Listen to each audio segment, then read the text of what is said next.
As the great Buddha once said, peace comes from within. Do not seek it without.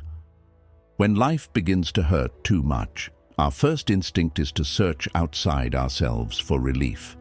We turn to people, distractions, noise, hoping something out there will take the pain away. But no matter how far we search, nothing truly eases the ache inside. You wake up feeling tired, not just in your body, but in your soul. You carry a smile that hides the storm, and every day feels like you're silently begging for peace, but no one really sees it. This is where Buddhism gently brings you home. It doesn't offer escape. It doesn't demand perfection. It simply shows you that the peace you're looking for, the healing, the strength, the clarity, it's already within you, beneath the pain, beneath the noise, waiting to be seen. When life hurts too much, don't rush to fix everything outside. Turn inward, breathe, be still, because peace was never lost. It was just buried under all the things you thought you had to carry. 1. Life is not supposed to be constantly happy. It's supposed to be real. From the moment we are children, we are fed the idea that happiness is the goal of life. We see it in movies, in books, in advertisements, smiling faces, perfect relationships, success stories. It's as if the world is trying to convince us that happiness is not just desirable, it's expected. That if you work hard enough, look good enough, and make all the right decisions, you will eventually arrive at a place where you're always smiling, always content, always winning. And so we begin to chase this dream of permanent happiness, like a mountain peak we think we can reach and never come down from. But then life happens. We get hurt. People disappoint us. Plans fall apart. Unexpected losses shake our hearts. And suddenly, we start to feel something very human: sadness, fear, confusion, pain. And instead of accepting these as natural experiences, we panic. We feel like something must be wrong with us. We start comparing ourselves to others who seem happier. We wonder what we're doing wrong. Why are we not constantly smiling like everyone else? But the truth is, those people we compare ourselves to are also struggling, also aching, also carrying burdens that you cannot see. They are simply hiding it better, or pretending better, or numbing better. Buddhism doesn't promise a life of non-stop bliss. It doesn't sell illusions. It offers truth. And the truth is this: life includes joy, yes, but also sorrow. Peace, yes, but also struggle. Gain, yes, but also loss. And all of it is part of being fully alive. Emotions are like the seasons. They change, they cycle, they come and go. Nothing stays forever, not even happiness. And that's not a problem. It's the design of nature. To live authentically is to stop chasing a fantasy where you only feel the emotions you like and begin embracing the full spectrum of what it means to be human. Real strength is not found in how often you smile, but in how honestly you feel. Not in pretending to be okay, but in showing up fully for your life, even when it's messy, painful, or uncertain. The moment you stop demanding that life always feel good is the moment you begin to actually live. You stop resisting reality. You start making peace with what is. You stop trying to escape sadness and begin learning from it. You stop feeling broken when things go wrong and begin trusting that difficulty has its own wisdom. When you accept that life isn't meant to be constantly happy, but constantly real, you stop being so hard on yourself. You stop expecting perfection from yourself and others. You stop pretending and start feeling. And in that deep acceptance, something more powerful than happiness begins to grow inside you. It's not always exciting, it doesn't always sparkle, but it's steady, it's calm, it's clear, it's peace. And peace, unlike happiness, doesn't depend on everything going right. Peace arises when you stop resisting what's wrong. It grows when you stop needing every moment to feel good and start honoring every moment for what it is. You may not always be happy, but you can always be present. You may not always be smiling, but you can always be aware. And that awareness is what transforms suffering into insight. So let go of the illusion that happiness is a destination. You were not born to chase smiles. You were born to feel, to learn, to grow. Let life be real, and you will discover that in its realness, even the pain has beauty, even the sorrow has meaning, and even your hardest moments are preparing you for something deeper than you can yet understand. 2. Breathe through the storm. Your breath is a lifeline. When life becomes too heavy, when your heart feels like it's sinking and your thoughts won't stop spinning, there is one simple truth you often forget. You are still breathing. In the middle of emotional storms, grief, anxiety, or heartbreak, the breath becomes shallow, almost forgotten. You're so focused on the pain that you forget the one tool that is always with you, the one anchor that asks for nothing but awareness. In Buddhism, the breath is not just something you do, it is a doorway back to the present moment. It is the most direct, most natural, and most available path to healing. When the world feels overwhelming and you don't know how to fix anything around you, the breath whispers, "Start here." You don't need to solve the storm, you just need to survive this moment. And your breath can carry you through that moment, one inhale, one exhale at a time. It doesn't matter how chaotic your mind feels. It doesn't matter how deep your sorrow runs. The breath doesn't ask for perfection. It doesn't judge your thoughts. It doesn't demand you feel better right away. It simply offers itself as a space, an inner refuge you can return to over and over again. And the more you return to it, the more you realize that this storm you're in does not own you. It's passing through you, and your breath is the bridge that takes you from fear to calm, from resistance to acceptance, from fragmentation to wholeness. Breathing deeply is not weakness, it is presence. It is your way of saying, "I choose to stay," not because it's easy, not because everything is okay, but because you are learning to face life gently without abandoning yourself. You are learning that it is okay to slow down, that healing does not come through force, but through softness, patience, and attention. When you consciously breathe, you bring your mind back to the body. And when your mind returns to your body, you are no longer lost in the past or the future. You are no longer fighting ghosts of what happened or fearing shadows of what might come. You are here. And here, even with pain, you can find a sense of safety. Even in the chaos, there is stillness waiting beneath the surface. That stillness is not something you create. It's something you uncover by calming your nervous system and listening deeply to what this moment needs from you. So the next time your heart feels like it's breaking or your mind feels like it's drowning, don't rush to fix your life. Just breathe. Not shallow and fast, but slow and full. Inhale and feel your chest expand like a soft balloon. Exhale and let the tension melt from your shoulders. Feel the air as it enters you. Feel the life force that moves through you. That is your lifeline. That is your guide. No matter how dark your circumstances may be, the breath reminds you that you are alive. And as long as you are alive, there is space for healing. There is time to begin again. You may not know what comes next, but your breath does. It leads you gently, one peaceful moment at a time, until the storm begins to quiet and the path forward reveals itself, quietly, patiently, and without fear. 3. Stop running from the pain. It's not your enemy. When pain enters your life, your first instinct is to get rid of it.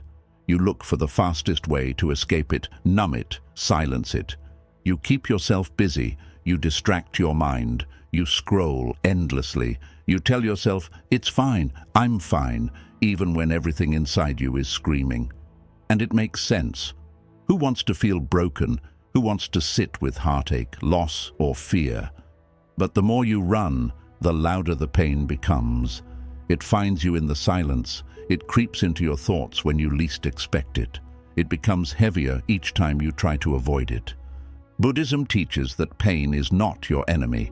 It is your messenger. It is not here to punish you, but to show you something you haven't fully seen, to open your eyes to the truth you've been avoiding. Pain is not a sign of weakness. It is the language of transformation. When you stop running from it and instead sit with it quietly, without judgment, you begin to understand that pain does not want to destroy you. It wants to guide you back to yourself. Running from pain is like running from your shadow. It doesn't matter how fast you go or how far you travel, it stays with you. You cannot escape what is already inside you. You can only face it. And in that facing there is power, real power. Not the kind that makes you feel strong on the outside, but the kind that helps you soften on the inside. The kind that allows you to cry without shame, to feel without resistance, to fall apart and still be whole. Sitting with pain doesn't mean you give up or drown in sorrow. It means you stop pretending. You stop lying to yourself about what you feel. You become honest. You sit in a quiet room, place your hand on your chest and ask, what is really going on inside me? And then you listen, without trying to fix it, without trying to control it. You listen as if you were listening to a wounded child. Because that's what pain often is, parts of you that feel abandoned, unheard, misunderstood. When you stop running and simply allow the pain to speak, it tells you what needs healing. It shows you the fears you've buried, the grief you've denied, the old wounds you've never addressed. And while that may feel overwhelming at first, what's even more overwhelming is carrying all of that pain silently for years, pretending you're okay. That silent burden, unseen, unspoken, is what truly breaks you. Not the pain itself, but your refusal to face it. And here is the truth many people never tell you. Facing pain doesn't make it worse. It makes it lighter. The moment you sit with it, its power begins to shift. It stops being a shadow chasing you and starts becoming a fire transforming you. You begin to see its purpose. You begin to realize that the hurt you feel is part of your human journey, that your soul is not being crushed, it's being reshaped. Yes, it will be uncomfortable. Yes, you may cry more than you ever have, but those tears are not weakness. They are release. They are the body's way of letting go of years of silent pain. And when the crying slows and the storm passes, you begin to feel something new, a strange calm, a quiet clarity, not because the pain is gone, but because you are no longer afraid of it. When you stop running from the pain, you stop running from yourself. You begin to accept that you are allowed to hurt, that you don't need to hide your suffering behind a smile, that healing doesn't come through resistance, it comes through surrender, and in that surrender, your pain becomes sacred. It becomes a teacher, a sculptor, a purifier. It carves away the illusions you once clung to and brings you face to face with your truth. Pain is not your enemy. It is your mirror. It shows you what matters. It reveals what needs healing. And if you are brave enough to stop running, it will lead you, not to destruction, but to rebirth. So sit down, breathe deeply, let the ache speak. You don't have to fight it. You only have to feel it. And in feeling it, you begin the most important journey of all, the journey back home to yourself. 4. Attachment to what's gone is the root of suffering. One of the hardest truths to accept in life is that things change, and sometimes they never go back to how they were.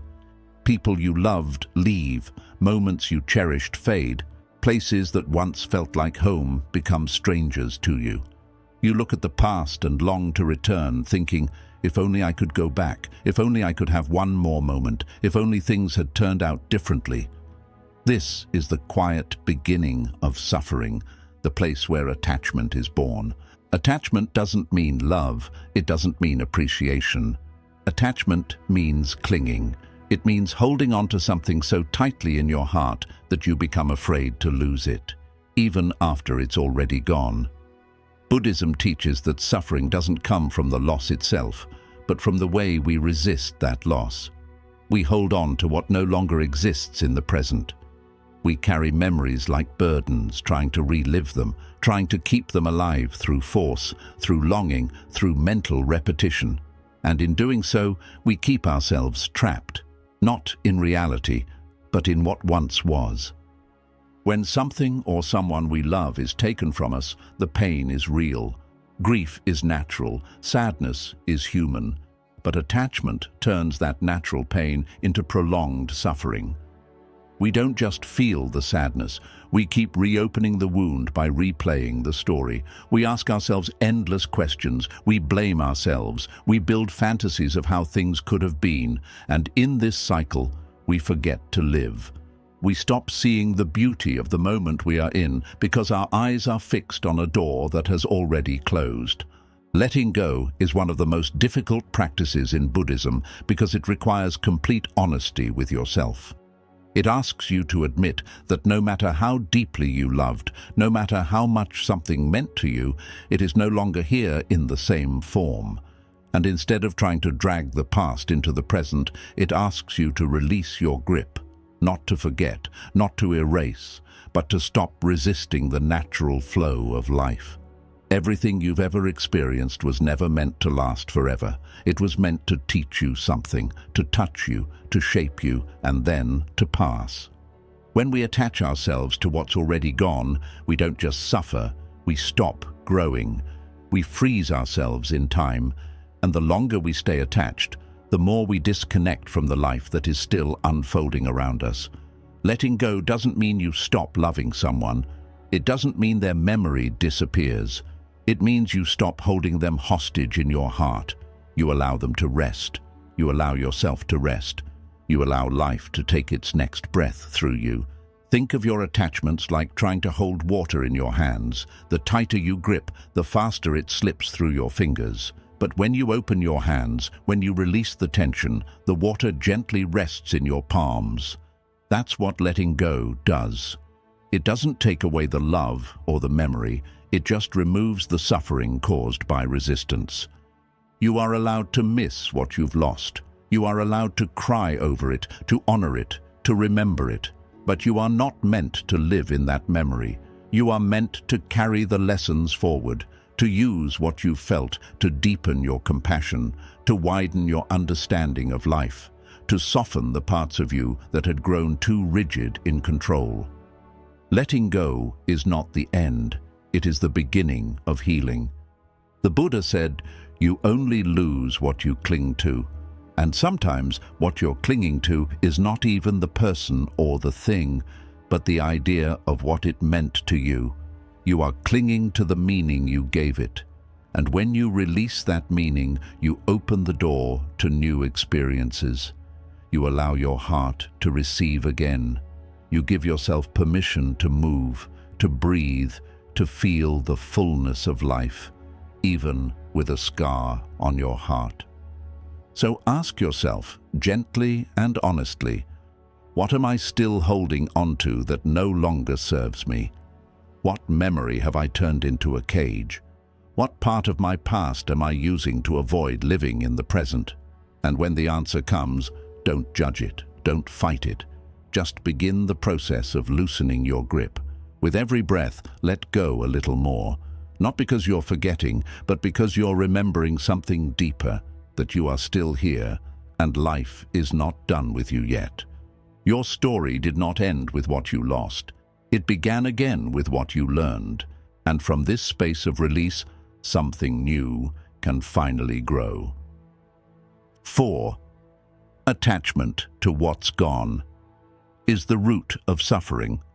There is a kind of pain that doesn't scream. It doesn't tear through your chest like grief in its loudest form. It's quieter, it lingers. It visits you in the middle of your day when a memory touches you like a soft ghost. It knocks on your heart late at night when you're trying to rest. This pain doesn't come from the loss itself. It comes from something deeper, something more subtle. This is the suffering that grows out of attachment. You see, loss is natural. It happens to all of us. People leave, relationships end, moments pass, seasons change. And deep down we know this. We've heard it before. Nothing lasts forever. But knowing that truth and accepting it are two very different things. The mind hears the wisdom, but the heart clings. And it's in that clinging, silent, stubborn, often invisible even to ourselves, that our true suffering is born. Buddhism teaches that all suffering is rooted in attachment. Not love, not connection, but attachment. That desperate inner grip that says, don't change, don't leave, stay the same, be mine forever. It's that quiet voice inside you that cannot accept that the people you loved are no longer here in the same way. That the life you once had, the dream you once held, the version of yourself you used to be, that all of it has shifted, dissolved, evolved. And yet you keep trying to pull it back, like trying to hold on to smoke. You might say to yourself, but I loved them, I cared, how can I let go? And the answer is, letting go is not the opposite of love. In fact, it's the highest form of it. Letting go means you are no longer demanding that something or someone stay just to comfort your fears. Letting go is releasing the illusion of control and surrendering to the truth that life is impermanent, ever-changing, and outside of your grasp. When you are attached, you live in the past. You replay conversations in your head. You analyze what you could have done differently. You hold on to objects, pictures, words, anything that gives you a sense of connection to what once was. But the more you hold, the heavier your heart becomes. You stop living in the moment. You stop noticing the beauty that is still around you. You become so consumed by what's gone that you lose sight of what remains. There is no peace in clinging, no freedom in holding tightly to something that has already slipped away. And yet, so many people live their entire lives this way, haunted not by what happened, but by their refusal to let it go. That's why the Buddha's teachings are so radical and so liberating. He doesn't tell you to forget. He doesn't tell you to erase your feelings. He tells you to release your attachment to permanence, to stop demanding that things stay when they were never meant to. Imagine for a moment holding a beautiful flower in your hands. It blooms with color, with fragrance, with life, and then it begins to wilt. The petals curl, the scent fades. Would you try to glue each petal back? Would you force it to stay in bloom? Or would you honor it by letting it return to the earth and carry the memory of its beauty in your heart without needing to hold its body in your palm? That is what letting go truly means. It means honoring the memory, keeping the lesson, and releasing the weight. It means allowing the people who left to be at peace instead of dragging their absence into every new moment. It means trusting that even though something ended, your story didn't. You are still here, you are still evolving, and your life still has more beauty to unfold, but only if your hands are free to receive it. Letting go does not erase your connection. It doesn't invalidate your love. It doesn't mean what you had wasn't real. It simply means you are choosing to move with life rather than against it. You are choosing to soften instead of harden, to grow instead of remain frozen in a moment that has already passed. The more you release, the lighter you become. The less you demand permanence, the more you discover joy in impermanence. You begin to see the sacred in change, the divine in the unfolding, the beauty in things that don't last. That is the heart of the Buddhist path, learning to live with open hands, open eyes, and an open heart. And yes, there will be pain, there will be tears, but that is not weakness. That is your heart shedding what no longer fits. It is your soul breathing again after years of holding on too tightly. It is the quiet strength of someone who has accepted that what is meant for them will stay, and what is meant to leave will teach them. So ask yourself today, gently and without judgment, what am I still holding on to that no longer serves me? Whose voice am I replaying in my mind, trying to keep them alive? What old version of me am I still attached to, afraid to let go of? And what would it feel like? What would it really feel like to finally loosen my grip? Letting go is not an event. It is a daily practice, a quiet surrender, a soft exhale, and with every breath you take, you can begin again. You can unclench your heart, open your hands, and whisper to the universe, I am ready. I am not afraid to feel. I am not afraid to release. I trust the flow of life.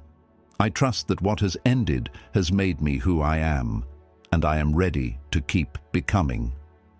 5. Stillness is strength, not weakness.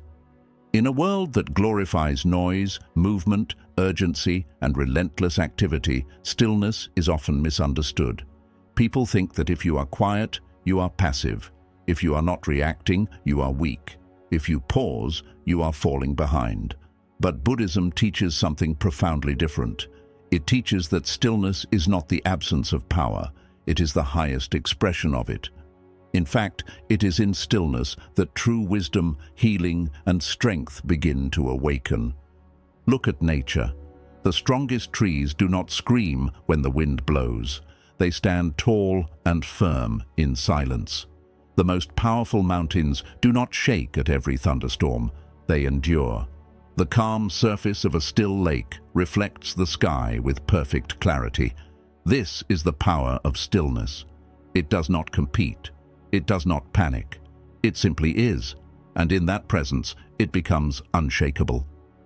Most of us are trained to react quickly, to respond to every insult, to answer every challenge, to prove ourselves, to be seen. But what if strength wasn't about reacting? What if real strength was the ability to not react, to watch, to wait, to choose your next move with clarity rather than impulse? What if silence, instead of being interpreted as weakness, was actually your greatest weapon against chaos? Stillness does not mean doing nothing. It means doing one thing, being completely present with yourself. It means stepping away from the noise of others' opinions, the pressure of the world's expectations, and the endless demands of your own mind. It means making space inside yourself where thoughts can rise and fall like clouds without controlling you. It means sitting down, breathing deeply, and saying to the moment, I am here. I am not afraid to be with what is. It is in stillness that you begin to see clearly. When the mind is agitated, everything becomes distorted. Pain feels bigger. Fear becomes louder. Problems seem impossible. But when you become still, it's like the surface of a muddy pond settling. What was murky becomes clear. What was confusing becomes simple. What felt unbearable becomes manageable. The Buddha often retreated into silence, not because he was avoiding the world, but because he was returning to the truth within himself. He knew that clarity doesn't come from constant talking.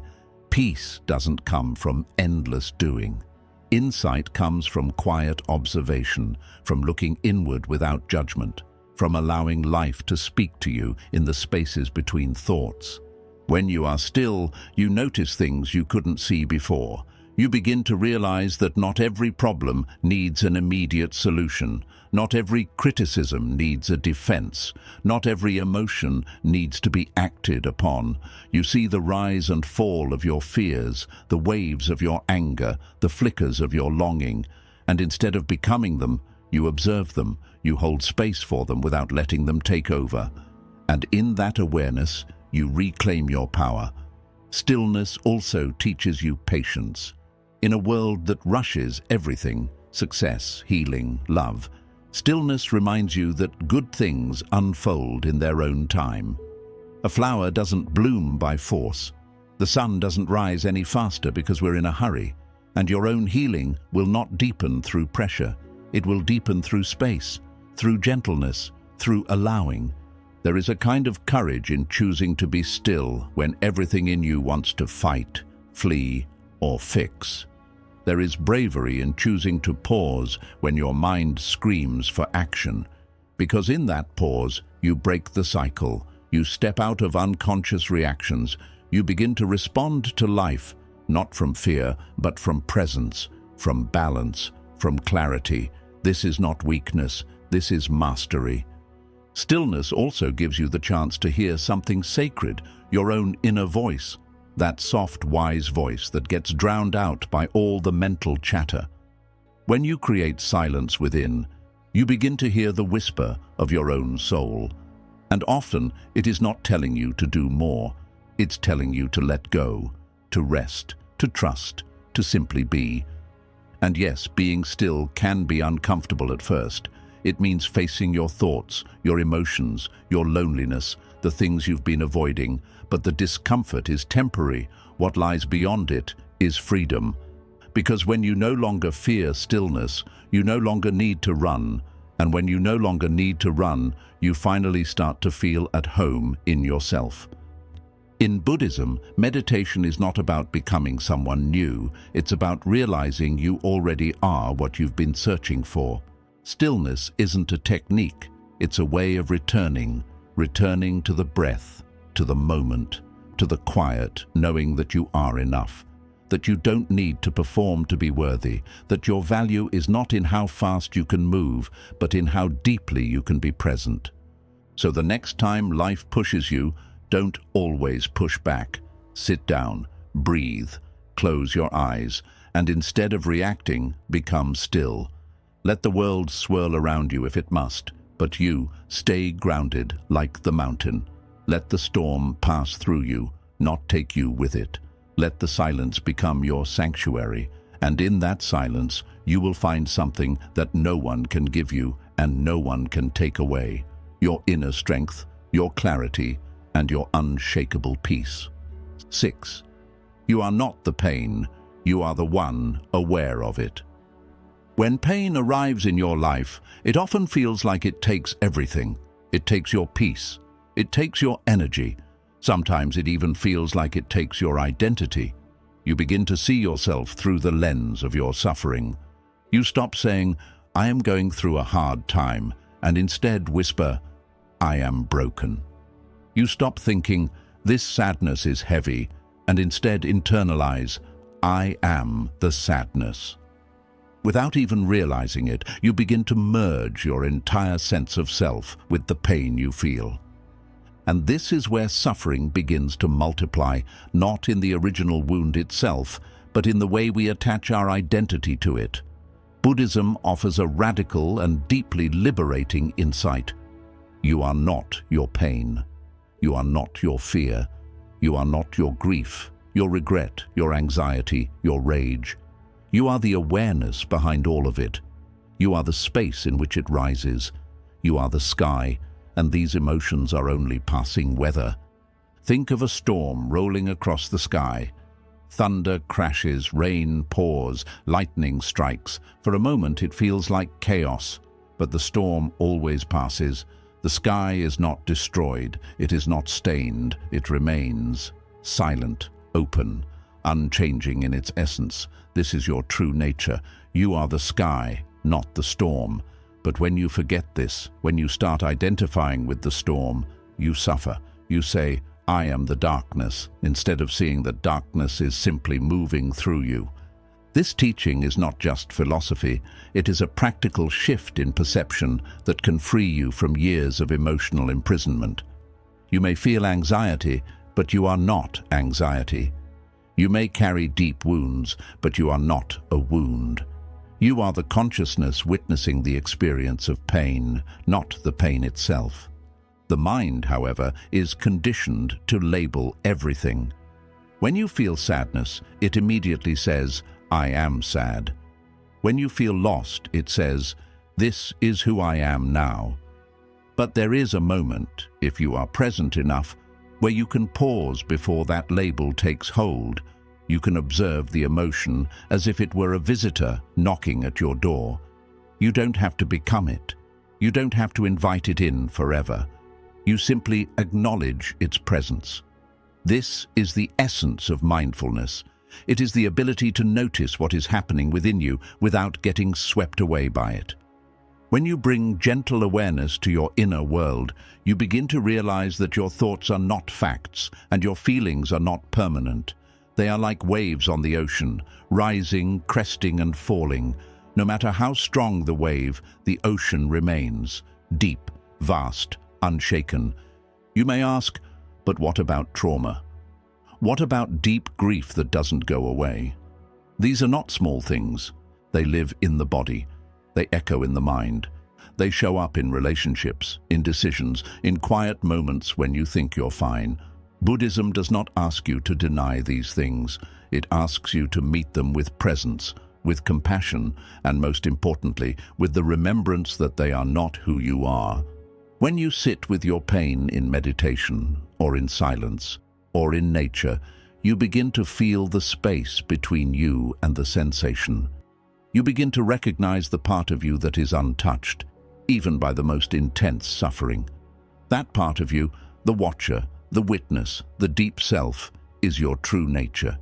It is always there, whether you are laughing or crying, at peace or in turmoil. To realize this is not to ignore your suffering, it is to place it in its proper place.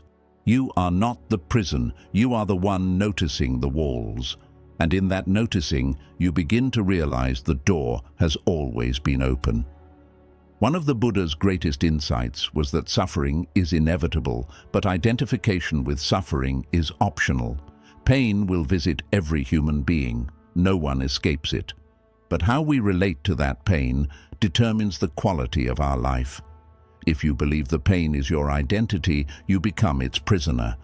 But if you see the pain as a visitor, you can bow to it, learn from it, and let it pass. This shift is not instant. It is a practice. Every day you will be tempted to slip back into old stories. I'm not enough. I'll never heal. I am damaged. These thoughts will come. They are part of the human experience. But with mindfulness, you begin to catch them. You begin to say, there is the thought again. But I do not have to believe it. I can observe it. I can choose to let it go. And with each moment of choosing awareness over identification, you reclaim a little more of your freedom. Even your most painful emotions, when observed with compassion, begin to soften. They no longer feel like enemies. They feel like signals. They point to unmet needs, unhealed parts of your heart, and forgotten truths about yourself. And when you sit with them, not to judge them, but to understand them, they lose their grip. They stop being monsters and start becoming messengers. Imagine a deep cave within yourself. At the center of that cave burns a small but steady flame. That flame is your awareness, your true self. It cannot be extinguished, no matter how violent the storm above, no matter how loud the world becomes, no matter what happens to your body, your mind, or your circumstances. That flame continues, quiet, present, unmoving. When you begin to live from that flame instead of from your passing emotions, life starts to change. You become less reactive, less thrown by every shift in mood, less dependent on other people to validate you. You begin to feel grounded, not because life got easier, but because your center became stronger. The world may still be difficult. Challenges will still come, but you will face them differently. You will walk through them with the quiet confidence of someone who knows, I am not what is happening to me. I am the one it's happening through. This realization is not arrogance. It is humility in its truest form. It is saying, I am not these temporary roles. I am not this temporary body. I am not these swirling thoughts. I am something deeper, something eternal, something sacred. The journey to this awareness is not a straight line. Some days you will forget. You will feel consumed by emotion. You will collapse into old identities, but that's okay. Each time you remember, each time you return to presence, you build the muscle of awakening. You deepen your roots. You strengthen your connection to the part of you that cannot be broken. You are not broken. You are becoming aware of your wholeness. So the next time pain visits you, pause, breathe. Instead of saying, why is this happening to me? Try asking, who is the one noticing this pain? And then be still. Listen for the silence beneath the noise. The watcher is there, always. You don't have to get rid of your pain to find peace. You only have to remember who you are beneath it. That remembrance is the beginning of true liberation, and from that place, life no longer breaks you. It deepens you, it teaches you, it invites you to love even in the midst of sorrow, to stand even when your knees tremble, to breathe even when the world feels heavy. You are not the pain. You are the space in which the pain comes and goes. And that space, that still, sacred space, is limitless. 7. Let the pain shape you, not shatter you. Pain is one of the greatest teachers life can offer, yet it is also the one we resist most. When suffering touches our lives, our instinct is often to recoil, to reject it, to ask, "Why me?" We see pain as a punishment, as something cruel and senseless. We pray for it to end, to disappear, to leave us unchanged. But life does not work that way. Suffering is not random. It does not arrive without a purpose. Buddhism teaches that while pain is inevitable, how we relate to that pain defines the direction of our journey. Pain can either shatter you or shape you. It can close you off, or it can open you wide. It can harden you into bitterness or soften you into compassion. The choice, though difficult, is always yours. When pain strikes, it does not ask for permission. It enters like a wave, flooding the body, the heart, the mind. Sometimes it is triggered by a sudden loss, a betrayal, a broken dream. Other times it creeps in slowly, like a quiet ache that grows over time. But no matter how it comes, pain disrupts your sense of control. It humbles you. It brings you face to face with your own vulnerability. And in that vulnerability, a doorway appears. The doorway is not easy to walk through, but it leads to something sacred. You see, suffering invites you to see what lies beneath the surface of your life. When everything is comfortable, we often live on autopilot. We chase distractions, routine pleasures, surface-level goals. But when pain breaks through, all of that falls away. The illusions collapse, the masks come off. Suddenly, the questions become deeper.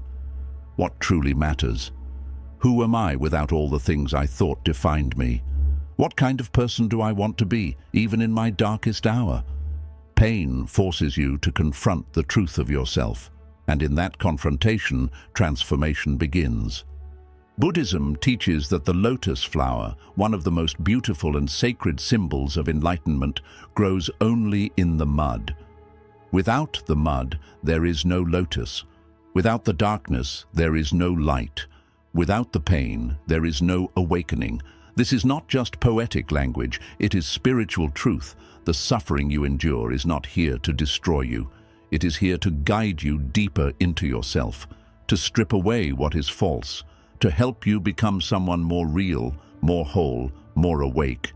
And yet, many people allow pain to define them in the wrong way. They carry their wounds like armor. They become angry, cynical, closed off. They stop trusting. They stop loving. They live their lives in defense, always protecting the part of themselves that once got hurt. But in doing so, they build walls so high that even healing cannot enter. They confuse survival with growth. They forget that healing is not about pretending it never happened. It's about choosing what happens next. To let pain shape you means to stay soft in the face of hardship. It means allowing yourself to feel fully, not just the hurt, but the depth that comes with it. Pain reveals how deeply you can care, how much your heart can hold. If you let it, pain will deepen your compassion for others. It will make you more gentle with those who are suffering. It will teach you that every person you meet is carrying something heavy, even if you can't see it. To be shaped by pain is not to glorify suffering. It is to honor the fact that suffering can be used as fuel for growth. It is to take the ashes of what was burned in your life and build something meaningful from them. The loss, the failure, the heartbreak, they don't have to be the end of your story. They can be the beginning of a wiser, more grounded chapter, but only if you let the pain teach you instead of allowing it to make you bitter. The truth is, pain brings up everything that was buried. It exposes fears you didn't know you had. It reveals insecurities you thought you had hidden. It touches wounds from the past that were never healed. And though it can feel overwhelming, this exposure is a gift. You cannot heal what you refuse to see. You cannot transform what you will not face. Pain brings the hidden into the light. And once it is in the light, you can work with it. You can breathe into it. You can hold it with love. And slowly, you can begin to release it. There is a Buddhist teaching that says suffering is like being shot with two arrows. The first arrow is the pain itself, the situation, the event, the heartbreak. The second arrow is how we respond to it, our resistance, our self-blame, our anger, our fear. While we may not control the first arrow, we always have a choice about the second. We can let it harden us, or we can allow it to soften us. We can tighten in resistance, or we can breathe into acceptance. And it is in that acceptance, not resignation, but deep presence, that healing begins. Letting pain shape you also means letting go of the idea that healing must be fast or clean. Healing is messy. It is non-linear. It is full of contradictions. Some days you feel strong. Other days you feel like you're back at the beginning. This is normal. This is human. Growth is not a straight line. It is a spiral. You revisit the same lessons, but each time from a deeper level. And each time you return, you bring more wisdom with you. The person you become after pain is not a weaker version of yourself. It is a more truthful one. A person who knows how to sit with discomfort, who knows how to listen to silence, who understands the value of tears, who has learned how to surrender control without giving up hope. This kind of person cannot be shaken easily, because their strength is not built on illusion. It is built on the courage to face life as it is. When you allow pain to shape you instead of shatter you, you also begin to see beauty in places you never looked before. You start to notice the stillness of a tree, the kindness in a stranger's smile, the miracle of your own breath. You begin to appreciate life, not just the good days, but the ordinary ones, the quiet ones, the ones you used to overlook. This is one of the gifts of suffering. It returns you to the present. It wakes you up to the fact that every moment is precious. Every moment is a chance to begin again. You may think your scars make you less whole, but in truth, they are part of your wholeness. They are the maps of where you've been. They are reminders that you endured, that you didn't give up, that even when the world tried to break you, you chose to stay. You chose to keep breathing. You chose to keep showing up. And that choice, made again and again in the face of pain, is a quiet form of greatness. Buddhism does not ask you to seek out suffering. It asks you to meet the suffering that finds you with presence, with compassion, with the understanding that this too is part of the path. Not an obstacle, but a gate. And beyond that gate is not more pain, but more depth, more clarity, more peace than you ever thought possible. So if you are hurting right now, if life feels too heavy, if your heart feels like it cannot carry one more loss, know this: you are being shaped, not shattered. This is not the end. This is a turning point, a chapter of refinement, a time of shedding the old so something new can rise. Don't rush it. Don't force it. Let the pain do its sacred work. Let it speak. Let it breathe. Let it be part of your becoming. And one day, not too far from now, you will look back at this moment with eyes that understand, with a heart that no longer bleeds, but beats stronger than ever. You will carry the wisdom of your pain not as a burden, but as a light for others. A reminder that the most beautiful souls are not the ones who never suffered, but the ones who chose to grow through it. Let the pain shape you. Let it teach you. Let it carve you into someone who walks this world, not with fear, but with grace. Not with a hardened heart, but with open hands. Not with anger in your voice, but with love in your silence. Let the pain shape you, not because you wanted it, but because you were brave enough to let it. And in doing so, you will not just survive, you will awaken. 8. The silent power of acceptance is greater than control. There is a quiet truth in this life that many people never discover, not because it is hidden, but because it is too simple, too still, too humble to be noticed by a mind constantly seeking control. That truth is this: acceptance is more powerful than control. The world tells you to fight, to push, to fix, to change everything that doesn't feel good, everything that doesn't go your way. But Buddhism invites you into a different kind of strength, a strength that doesn't shout, a strength that doesn't resist, a strength that rises not from force, but from letting go. To understand this, you must first look deeply at your own suffering. Where does it come from? Is it always the event itself that causes your pain? Or is it your refusal to accept that the event happened at all? Think of the heartbreak that lingers not just because someone left, but because you can't accept that they're gone.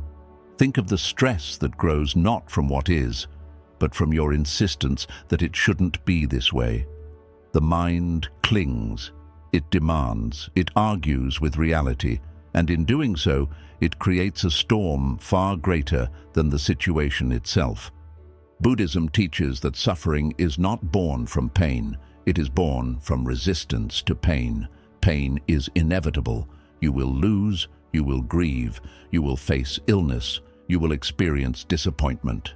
These are the natural experiences of life, but resistance, fighting what is optional, and it is in this space between what has happened and how you relate to it that your power lives. Acceptance does not mean you approve of what happened. It does not mean you don't care. It does not mean giving up or giving in. It means seeing clearly. It means no longer wasting energy trying to change what already is. It means you stop arguing with the moment and instead choose to meet it as it is, with clarity, calm, and compassion. To accept something is not to lose your power. It is to stop losing it. When you resist life, you are at war with it. You tense your body, you clench your jaw, you harden your heart. And the very peace you are trying to find becomes impossible to reach. But when you breathe into acceptance, everything begins to soften. You stop trying to control the river and instead learn to float with it. You trust that even if the current feels strong, you're still being carried somewhere. Somewhere you may not understand yet, but somewhere you were always meant to go. Consider a tree in winter. The cold arrives, the leaves fall, the sky turns grey, but the tree does not resist. It does not scream at the wind. It does not try to glue its leaves back on. It simply stands, silent, accepting, trusting that spring will come in time. And because it does not waste energy resisting the season, it survives it. It remains rooted, and in its time, it blooms again. That is the wisdom of nature. That is the wisdom you must remember. Control feels good in the short term. It gives you the illusion of certainty. It makes you feel like you are safe, like you are winning. But in reality, control is fragile. Life does not obey your plans. People do not follow your expectations. And when control slips through your fingers, as it always does, you are left anxious, fearful, broken. Acceptance, on the other hand, may feel powerless at first. It may feel like surrender, but over time, it reveals itself to be the strongest ground you can stand on, because it does not depend on anything going your way. It is peace that is not tied to outcome. So many of us live in a constant state of internal resistance. We wake up wishing we felt different. We carry anger over things we cannot change. We revisit old memories trying to rewrite them. We build entire futures in our minds and then fall apart when reality takes a different path. But what if, instead of trying to control the uncontrollable, you learn to relax into the truth of what is? This does not mean you stop growing. It does not mean you stop working to improve your life, but it means that even as you move forward, you accept the moment you are in. You accept the place you're starting from. You stop rejecting the present as a mistake. And when you do, a kind of magic begins to unfold. You begin to feel less tense, less afraid, less scattered, because now, instead of fighting life, you are walking with it. Acceptance is also the foundation of compassion. When you accept your own pain, without judging it, you become more able to hold space for the pain of others. You stop trying to fix people. You stop trying to save them from their emotions. You simply sit with them. You say, yes, this is hard. Yes, this is real, and I'm here with you in it. This kind of presence, gentle, open, free of judgment, is one of the most powerful gifts you can offer, and yet acceptance is often misunderstood. People think it means passivity, that if you accept something, you are okay with it. But this is not true. You can accept a feeling while still choosing to act wisely. You can accept a situation while still working to improve it. You can accept your anger, your grief, your fear, and still choose not to let them guide your actions. Acceptance is not the end of action, it is the end of reaction. It creates space so you can respond with intention rather than reflex. The Buddha himself faced suffering. He saw sickness, aging, death. He did not run from it. He did not try to control it. He looked at it directly. He sat with it. He accepted it as part of the human condition. And through that deep acceptance, he found freedom, not from pain, but from the need to resist it. This is the path he offered to all of us, not to escape life, but to embrace it so fully that suffering loses its grip. When you practice acceptance, you begin to notice how much energy you used to spend on things you could never control. You begin to reclaim that energy, and suddenly you have more space to breathe, more space to listen, more space to love. Your life becomes less about forcing and more about flowing, less about proving and more about being. Try this the next time you feel overwhelmed. Pause. Breathe. Instead of asking, how do I fix this? Ask, can I accept that this is what's here right now? Don't rush to change it. Don't rush to solve it. Just be with it, even if only for a few breaths. You will be amazed at what happens when you stop fighting and start observing. The situation may not change, but your relationship to it will, and that changes everything. Acceptance does not mean pain disappears, but it does mean the pain becomes lighter, because now you are not adding layers of resistance to it. You are not saying, this shouldn't be happening. You are saying, this is happening, and I will face it with open eyes. That shift from resistance to presence is the foundation of true inner peace. Some of the most peaceful people in the world are not those who had easy lives, but those who learned to accept life as it came, who faced grief with grace, who held space for their sadness without needing to hide it, who embraced joy fully without clinging to it, who walked through uncertainty not with panic but with trust. These people were not lucky, they were present. They learned the silent power of acceptance, and it changed everything. So if you are tired of struggling, if your heart is weary from trying to control every piece of your life, come back to this truth. You were never meant to hold the whole world in your hands. You were only meant to meet this moment with love, with breath, with surrender. Let go of the illusion that things must go your way for you to be at peace. Peace is not found in control. It is found in the quiet courage to say, I accept this. I do not resist it. I do not run from it. I meet it as it is. That is not weakness.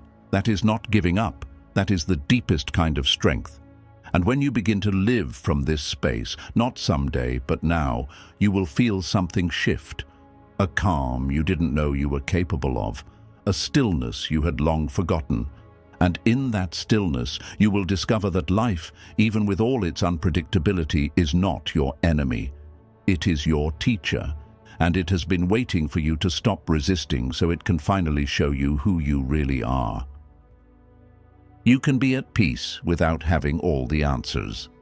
There comes a time in every life when the questions begin to multiply, when nothing makes sense anymore. You ask, why did this happen to me? What did I do wrong? When will this pain end? What is the purpose of all this? And sometimes the silence that follows can feel like an even deeper pain. You wait for clarity. You wait for closure. You wait for some moment when the chaos inside you suddenly transforms into understanding. But it doesn't come. At least, not in the way you expected. And you start to believe that peace is impossible until you finally figure everything out. But Buddhism whispers a different truth. Peace does not arrive when every question is answered. Peace begins the moment you stop needing the answers to feel whole. The human mind is addicted to explanation. It craves certainty. It wants to label everything, control everything, resolve everything into neat categories. But life does not obey those rules. It is vast, mysterious, messy, beautiful, and full of unknowns. Trying to understand it all is like trying to trap the wind in your hands. You may feel it, but you cannot hold it. And in the attempt, you exhaust yourself. There will be experiences that do not make sense, losses that come without warning, people who leave without reason, doors that close when you thought they were just beginning to open. You will cry out to the sky and receive no clear reply. And it is in those moments that you are faced with a choice. Will you spend your life searching for explanations that may never come, or will you allow yourself to rest in the mystery? To rest in the mystery does not mean giving up on seeking truth. It means recognizing that some truths cannot be rushed. That wisdom is not always a flash of insight. It is sometimes the gentle unfolding of years. It means learning to breathe even when the future is unknown, to soften even when the path ahead is unclear, to sit down in the darkness and trust that even here, even now, life is still holding you. There is a kind of peace that only comes when you stop fighting for control over the unknowable. A peace that says, I do not need to understand everything to live with grace. I do not need to have all the answers to be present. I do not need to fix the past to honor it. I can be here exactly as I am, with open hands and an open heart. The Buddha himself taught that clinging to certainty leads to suffering, that freedom comes not from knowing, but from letting go. He did not offer all the answers. Instead, he offered a path, a way of living that brings you into alignment with the reality of impermanence, interdependence, and emptiness. And through that alignment, you discover that you do not need to hold the universe in your mind to be in harmony with it. Think of the moon reflected in a still lake. The moon does not demand that the water be clear before offering its light. It simply shines. And when the water is calm, it reflects back that light with perfect clarity. Your heart is the lake. Your peace is the reflection. And the more you try to stir the water with endless questions, the more distorted that reflection becomes. But when you stop, when you sit, when you breathe deeply and allow the water to settle, the clarity returns, not because you found the answers, but because you no longer needed them. So many people tie their peace to conditions. I'll feel okay when I get closure. I'll be happy when I finally understand why they left. I'll relax when I know what's going to happen next. But these are illusions. There is no perfect closure. There is no final answer that heals all wounds. What heals is presence. What soothes is acceptance. What liberates is the willingness to be here, now, in the middle of your questions, with compassion for your own confusion. To live without all the answers is not a failure. It is a spiritual maturity. It is the humility to admit that you are part of something greater than your mind can comprehend. It is the courage to stand in the unknown and still be kind, still be gentle, still love. This doesn't mean you stop asking questions. Questions can be sacred.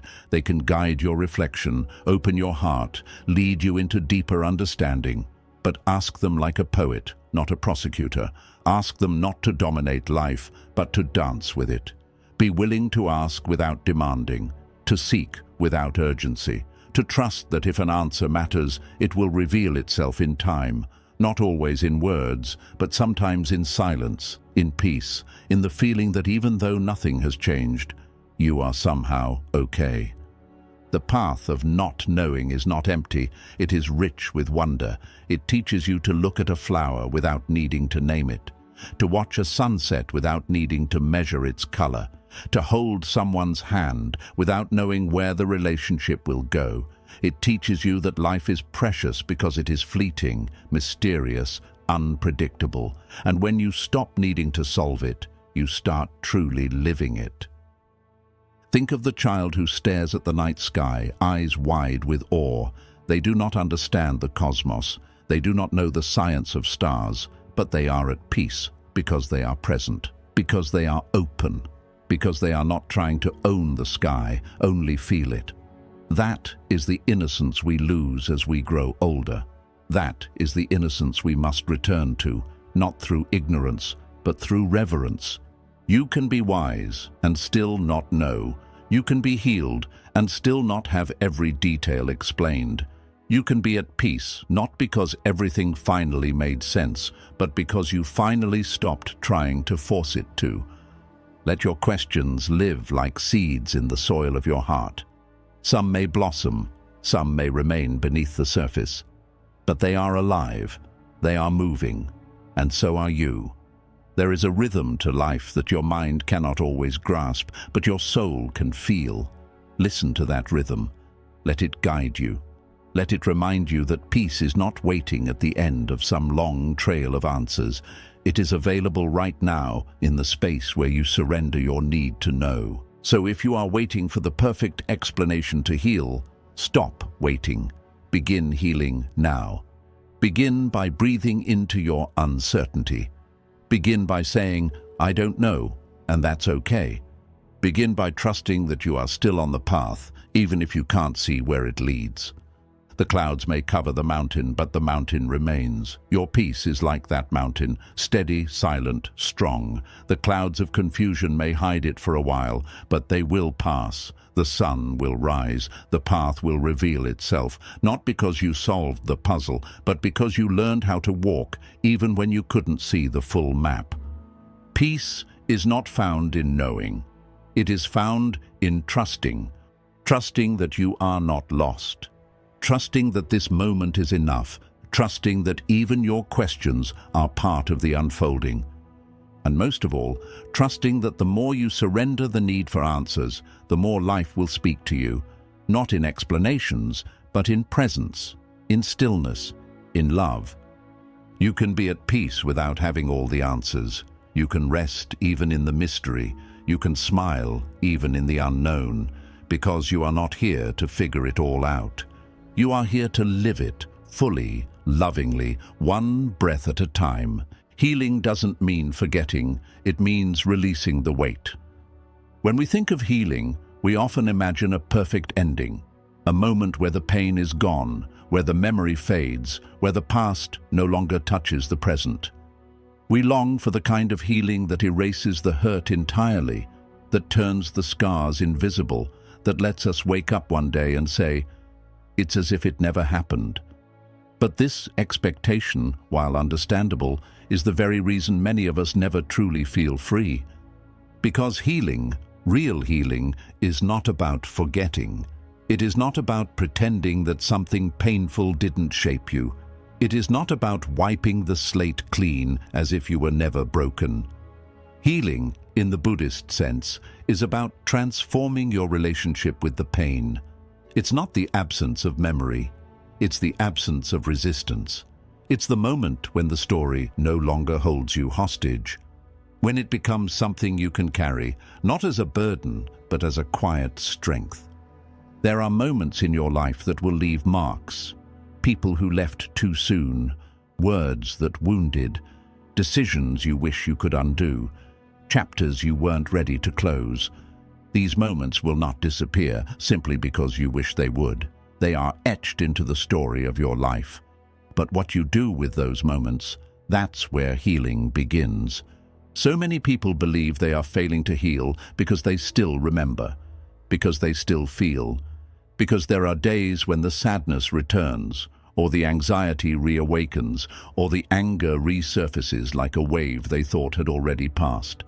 But Buddhism reminds us, the goal is not to delete your humanity, it is to meet it with compassion. Healing does not mean you never cry again. It means you no longer drown when the tears come. The weight we carry is not always the pain itself. Often, it is the story we build around it. I should be over this by now. I shouldn't have let that happen. Why can't I just move on? These thoughts become bricks, heavy, suffocating, layer upon layer of self-blame, shame, guilt, until healing feels like climbing a mountain that keeps growing taller every time we take a step. But what if the path forward is not up, but inward? What if healing begins not when you conquer the pain, but when you sit beside it? When you stop trying to fix what happened and instead breathe into the truth that it happened, and you're still here? Releasing the weight doesn't mean discarding the memory. It means releasing the grip the memory has on your sense of identity. You can still remember the person who left and not feel bitterness. You can still think of the mistake you made and not feel crushed by shame. You can still revisit the moment everything changed and not be pulled under by it. This is what it means to heal, to remain aware of the past while no longer being controlled by it. In Buddhist practice, we are taught to observe the mind like watching clouds pass across the sky. We do not fight the thoughts. We do not chase them. We simply notice them and return to the breath. In this same way, healing invites us to observe our wounds, not to relive them, not to argue with them, but to offer them space, to allow them to rise and to let them pass. Not because they are unimportant, but because they no longer define the whole sky. The heart, like the body, knows how to heal if we stop picking at the wound. But healing is a process of deep trust. You have to trust that letting go of the weight doesn't mean letting go of love. That moving on doesn't mean betrayal. That peace is not betrayal of your past. It is a promise to your future. You are not dishonoring what you lost by choosing to live again.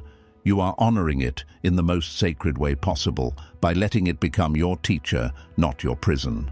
There is a story in Zen Buddhism of a monk who carried a heavy bag up a long mountain path. With every step, his back ached, his legs trembled. He looked at the other monks walking with ease and wondered why he could not do the same. Finally, a teacher stopped him and said, "Why do you carry this burden when it is no longer needed?" The monk replied, "Because it is all I have left of what once mattered."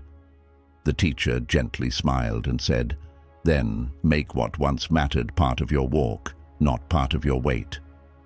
This is what healing invites you to do, to take what happened and fold it into the way you walk, the way you speak, the way you listen, the way you show up for others. Let the pain soften you, let the memories deepen you, but do not carry them like chains. Carry them like tools, tools that allow you to live with more wisdom, more compassion, more grace. It's important to understand that you may never feel finished. And that's okay. Some griefs live in you forever, not as open wounds, but as quiet reminders of your capacity to love, to endure, to begin again. Healing does not mean erasing the echo. It means the echo no longer stops you from singing. You may wake up some mornings and still feel the ache, the emptiness, the sorrow. This doesn't mean you haven't healed. It means you are human. Healing is not a one-time event. It is a lifelong practice, a daily surrender, a choice to keep showing up for yourself, even when the past whispers old stories in your ear. And you will be tempted to revisit those stories. The mind will try to convince you that you need to fix what's already over. That if you think about it long enough, analyze it deeply enough, you'll finally find the perfect answer. But no amount of thinking will undo the past. The only real peace is found in presence, in learning how to feel fully, forgive gently, and live freely. Forgiveness is a part of healing, but not in the way the world often portrays it. It's not about saying what happened was okay. It's not about absolving others of responsibility. It's about freeing yourself from the cycle of pain. It's about choosing not to let anger be the lens through which you see the world. It's about choosing softness, not because you're weak, but because you're wise enough to know that hardness only adds more suffering. To forgive is to say, "This happened.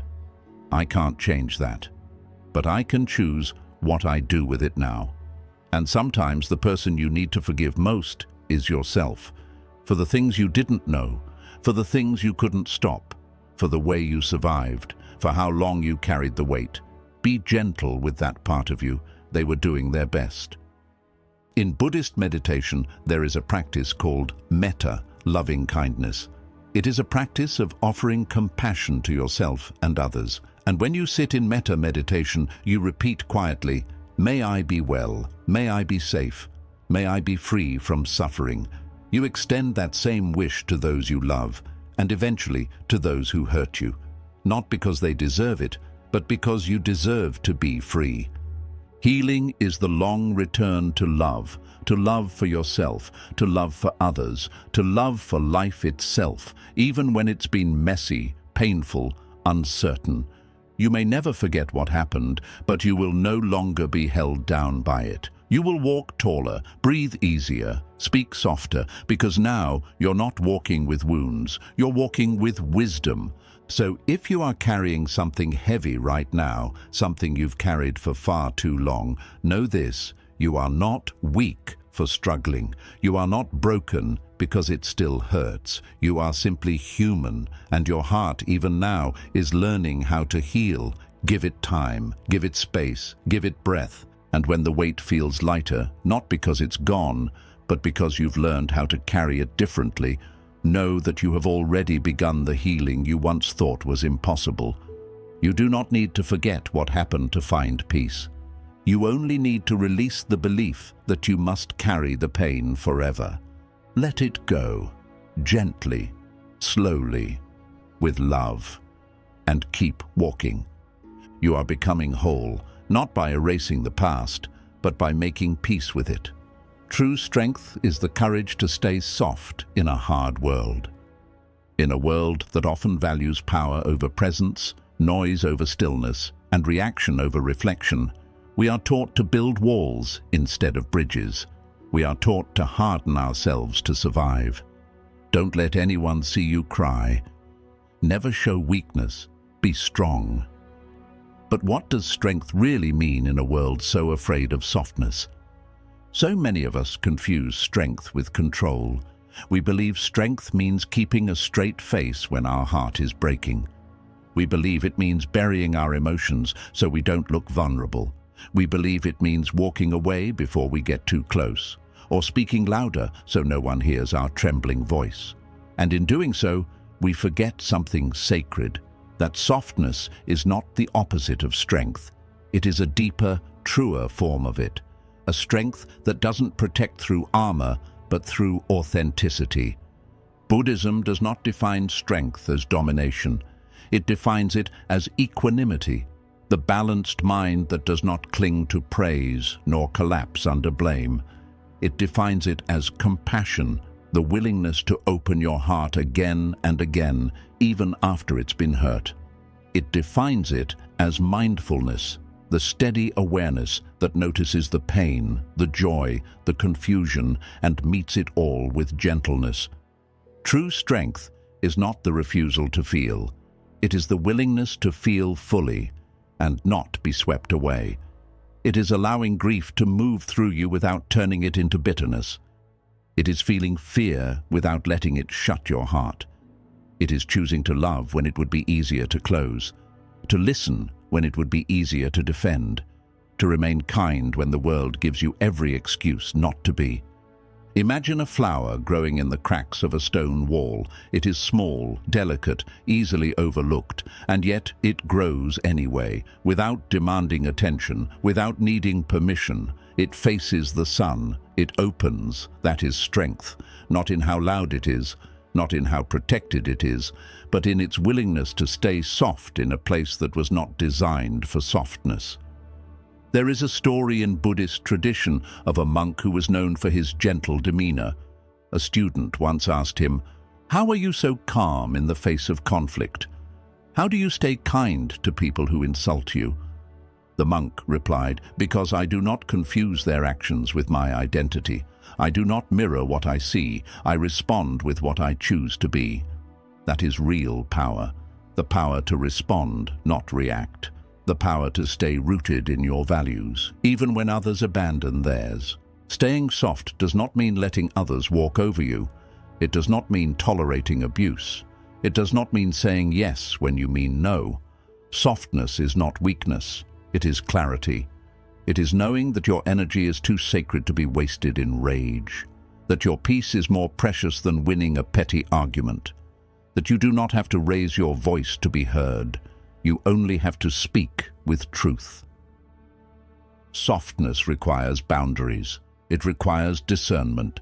It requires the wisdom to step away from people and places that demand you become someone you are not. But even as you walk away, you do not close your heart. You do not let pain turn you into someone unrecognizable.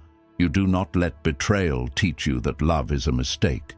You allow the lesson to shape you, but not harden you. Because once you harden, everything becomes a battle. Every conversation is a war. Every new person is a potential threat. You live guarded, disconnected, always ready to protect, but rarely ready to connect. You become your own prisoner, behind walls built for safety, but surrounded by loneliness. And deep inside, your true self, gentle, loving, alive, is waiting to return. But to be soft is not to be naive. It is not to ignore the darkness of the world. It is to see the darkness and choose to bring light anyway. To be soft is to stay tender, even when it's not fashionable. To be the one who listens while others shout. To be the one who forgives while others cling to resentment. To be the one who slows down while the world races past. The Buddha's path is the middle path, not indulgence, not denial, not hardness, not helplessness. It is balance. And in that balance, softness has a sacred place. Softness is what allows you to be present with suffering without running. It is what allows you to hold the hand of someone grieving, not because you have the right words, but because your presence is enough. It is what allows you to say, "I don't have all the answers, but I'm here. I'm with you." True strength is the mother who still sings to her child, even when her heart is weary. It is the elder who smiles, despite the pain of aging. It is the person who chooses kindness when they themselves are starving for it. It is the monk who bows to the earth every morning, not because the earth demands it, but because reverence is his language of living. And sometimes the softest acts are the bravest, saying, "I'm sorry" when pride screams otherwise, saying, "I love you" when fear says you shouldn't, letting go when your ego begs to hold on. These are not signs of weakness. These are signs of wisdom. They show that you understand life is not a competition, it is a communion. It is not about being right, it is about being real. In a world that often rewards detachment, staying emotionally alive is an act of resistance. To feel deeply in an age of numbing is courageous. To remain open when so many are closed is spiritual rebellion. Every time you choose to stay soft, you choose love over fear. You choose awareness over avoidance. You choose your higher self over the ego. And no, it won't always be easy. Your kindness will be misunderstood. Your gentleness will be mocked. Your calmness will be mistaken for passivity. But remember, the ocean does not explain its stillness to the storm. The moon does not justify its glow to the darkness. You do not need to defend your softness. You only need to embody it. When you live this way, rooted in softness, grounded in compassion, people will begin to feel something different in your presence. Not judgment, but safety. Not noise, but depth. They will feel seen, heard, held. Not because you try to fix them, but because your being offers refuge. And that is the highest form of strength, to become a place where others can return to themselves. So if you feel things deeply, do not apologize. If your heart breaks easily, do not harden it. If the world feels overwhelming, do not shut it out. Let yourself be touched by life. Let yourself be moved. Let yourself cry when the moment asks for tears, and laugh when joy bubbles up without warning. Let your softness be your superpower. Because this world does not need more armored hearts. It needs more open ones. It needs people who know how to kneel, not just rise, who know how to pause, not just push, who know how to say, I am here, I feel this, I will not close. Let the world harden if it must. But you, stay soft, not because it's easier, but because it's real, not because it's safe, but because it's sacred, not because it changes them, but because it transforms you. And in the end, your softness will not break you. It will build you. It will deepen you. It will return you to the truth that was always inside you. That you are not here to win. You are here to love. And the deepest love is the love that remains tender, even when the world forgets how to be. You don't need to rush to be whole. You are already becoming. In this fast-moving world, we are told from all sides to keep up, to keep improving, to move quickly, to always be doing something, healing faster, growing faster, fixing ourselves until we become some perfect version that finally feels worthy of rest. We race from one phase of life to another as if life is a checklist and wholeness is something to be earned only after we've completed every task and overcome every flaw. But Buddhism gently asks you to stop, to slow your breath, to look within, and to realize that you are not incomplete just because you are still in process. You don't need to rush to be whole. You are already becoming. The truth is, becoming whole is not about reaching a final destination where everything is perfectly aligned and nothing ever hurts again. It is not a moment when your past disappears or when all your scars suddenly heal at once. Becoming whole is not an achievement. It is not something you unlock by following some formula, nor is it something you have to prove to anyone else. It is something much softer, much deeper, much more alive. It is a quiet unfolding, a slow return to the truth that was always within you, that you are not broken, you are simply unfolding. But we forget this truth. We forget because the world around us rewards performance more than presence. It teaches us to compare our lives to others, to measure our progress by what we can see on the outside. We see someone smiling and think they've figured it all out. We see someone successful and assume they have no struggles. We believe we are falling behind when really we are just in a different chapter of becoming. No flower blooms on demand, no mountain forms overnight, no tree grows tall without first spending years building invisible roots. Yet we expect ourselves to be fully healed, fully wise, fully certain before the season has even passed. We treat pain like a mistake instead of a teacher. We treat confusion like a flaw instead of a sign that our soul is asking for something deeper. And in doing so, we miss the sacredness of where we already are. Buddhism teaches that all things arise, change, and pass away. There is no final version of the self. There is only this moment and the awareness you bring to it. You are not here to become a perfect being. You are here to become present with your being. You are here to walk the path, not to skip ahead to the end. Think of a river. It flows not in a straight line, but through curves and bends, through still pools and roaring rapids. It does not question its pace. It does not compare its flow to other rivers. It simply moves, carrying everything it touches, shaping the land without even trying.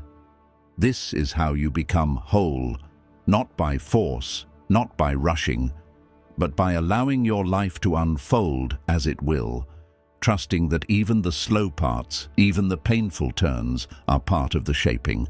And yes, there will be days when you feel stuck, days when your progress feels invisible, days when the old patterns return and you wonder if you've gone backward. But healing is not linear. Growth is not a staircase. Becoming whole is not about moving upward, it's about moving inward. It's about sitting with what is here right now and choosing not to abandon yourself, even when you don't have all the answers. You don't have to have everything figured out today. You don't have to wake up with clarity every morning. You don't have to be finished with your pain, your grief, your uncertainty. You are not late. You are not behind. You are not failing. You are simply living. And living includes mystery, messiness, and moments of pause. Let those pauses be sacred. Let those slow days be part of your rhythm. Let your confusion be honored, not shamed. In Buddhist meditation, we are taught to observe the breath, not to control it, not to perfect it, but to notice it, to sit quietly and return to it again and again. No matter how far the mind wanders, we return to the breath. And each time we return, we are practicing wholeness. Not by becoming something new, but by remembering the self that exists underneath the noise. This is what your life is asking you to do, to return to yourself. Not as a project to fix, but as a home to rest in. Wholeness is not the absence of pain, it is the presence of love. Love for the self who is still figuring it out. Love for the version of you that is healing slowly. Love for the small victories no one else sees. Wholeness is not perfection. It is integrity. It is the alignment of your heart with your truth. It is waking up and saying, I don't have to be anyone else today. I just have to be here, and that is enough. You are not missing pieces. You are not unfinished. You are in motion. You are evolving.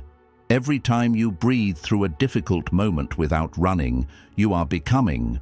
Every time you offer yourself compassion when the world offers you criticism, you are becoming. Every time you choose stillness over distraction, you are becoming. And each moment of becoming is a sacred thread in the tapestry of your life.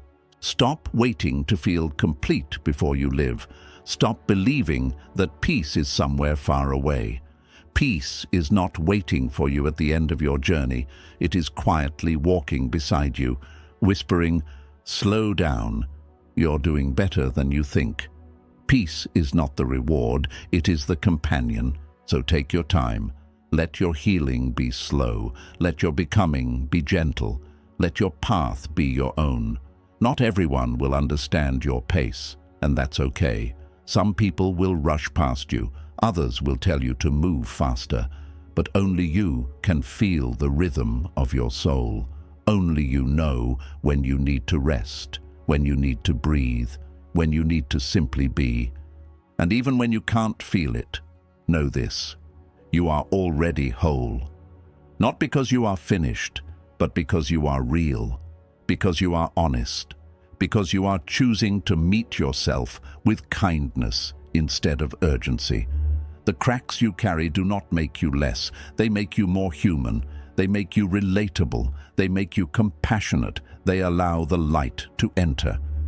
In Zen, there is a concept called wabi-sabi, the beauty of things imperfect, impermanent, and incomplete. It reminds us that the chipped bowl, the weathered wood, the asymmetrical vase all carry a kind of beauty that perfection can never offer. You are wabi-sabi. You are beautiful, not despite your flaws, but because of them. You are whole, even with your uneven edges. You are sacred, even in your silence. Do not rush your blooming. Some flowers open in the morning, others open at night. Some only bloom once in a lifetime. You do not need to match anyone's pace. You only need to honor your own. And in doing so, you will discover that there is a kind of peace that cannot be earned, only remembered. You were never broken, you were only learning how to return. So breathe, dear soul, let the world move as it must. But you, stay present with your breath, with your heart, with this exact moment, and trust. You are already becoming. Freedom begins the moment you stop fighting yourself.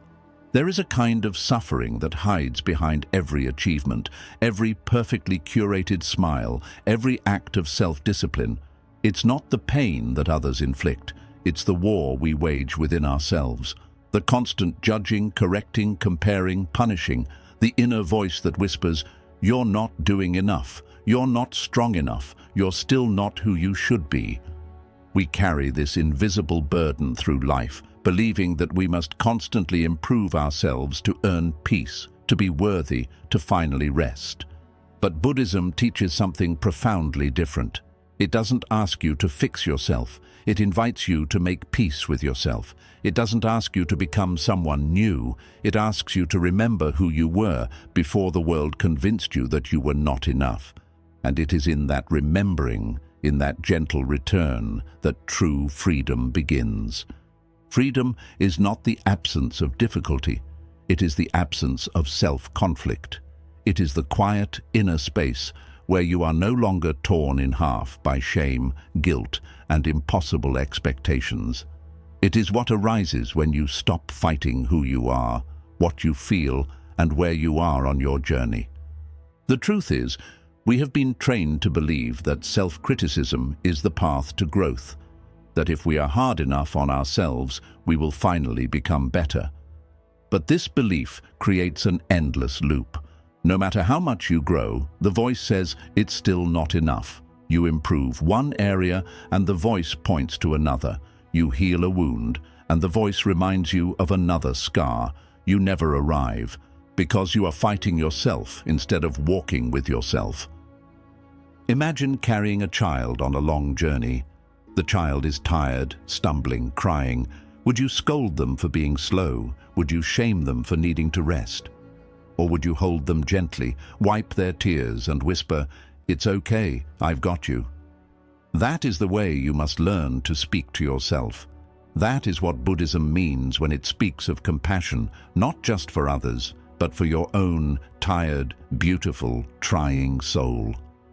The Buddha taught that the root of suffering is attachment, and one of the most painful attachments is the attachment to an image of who we think we're supposed to be. We cling to that idealized version of ourselves and compare every moment, every emotion, every mistake against it.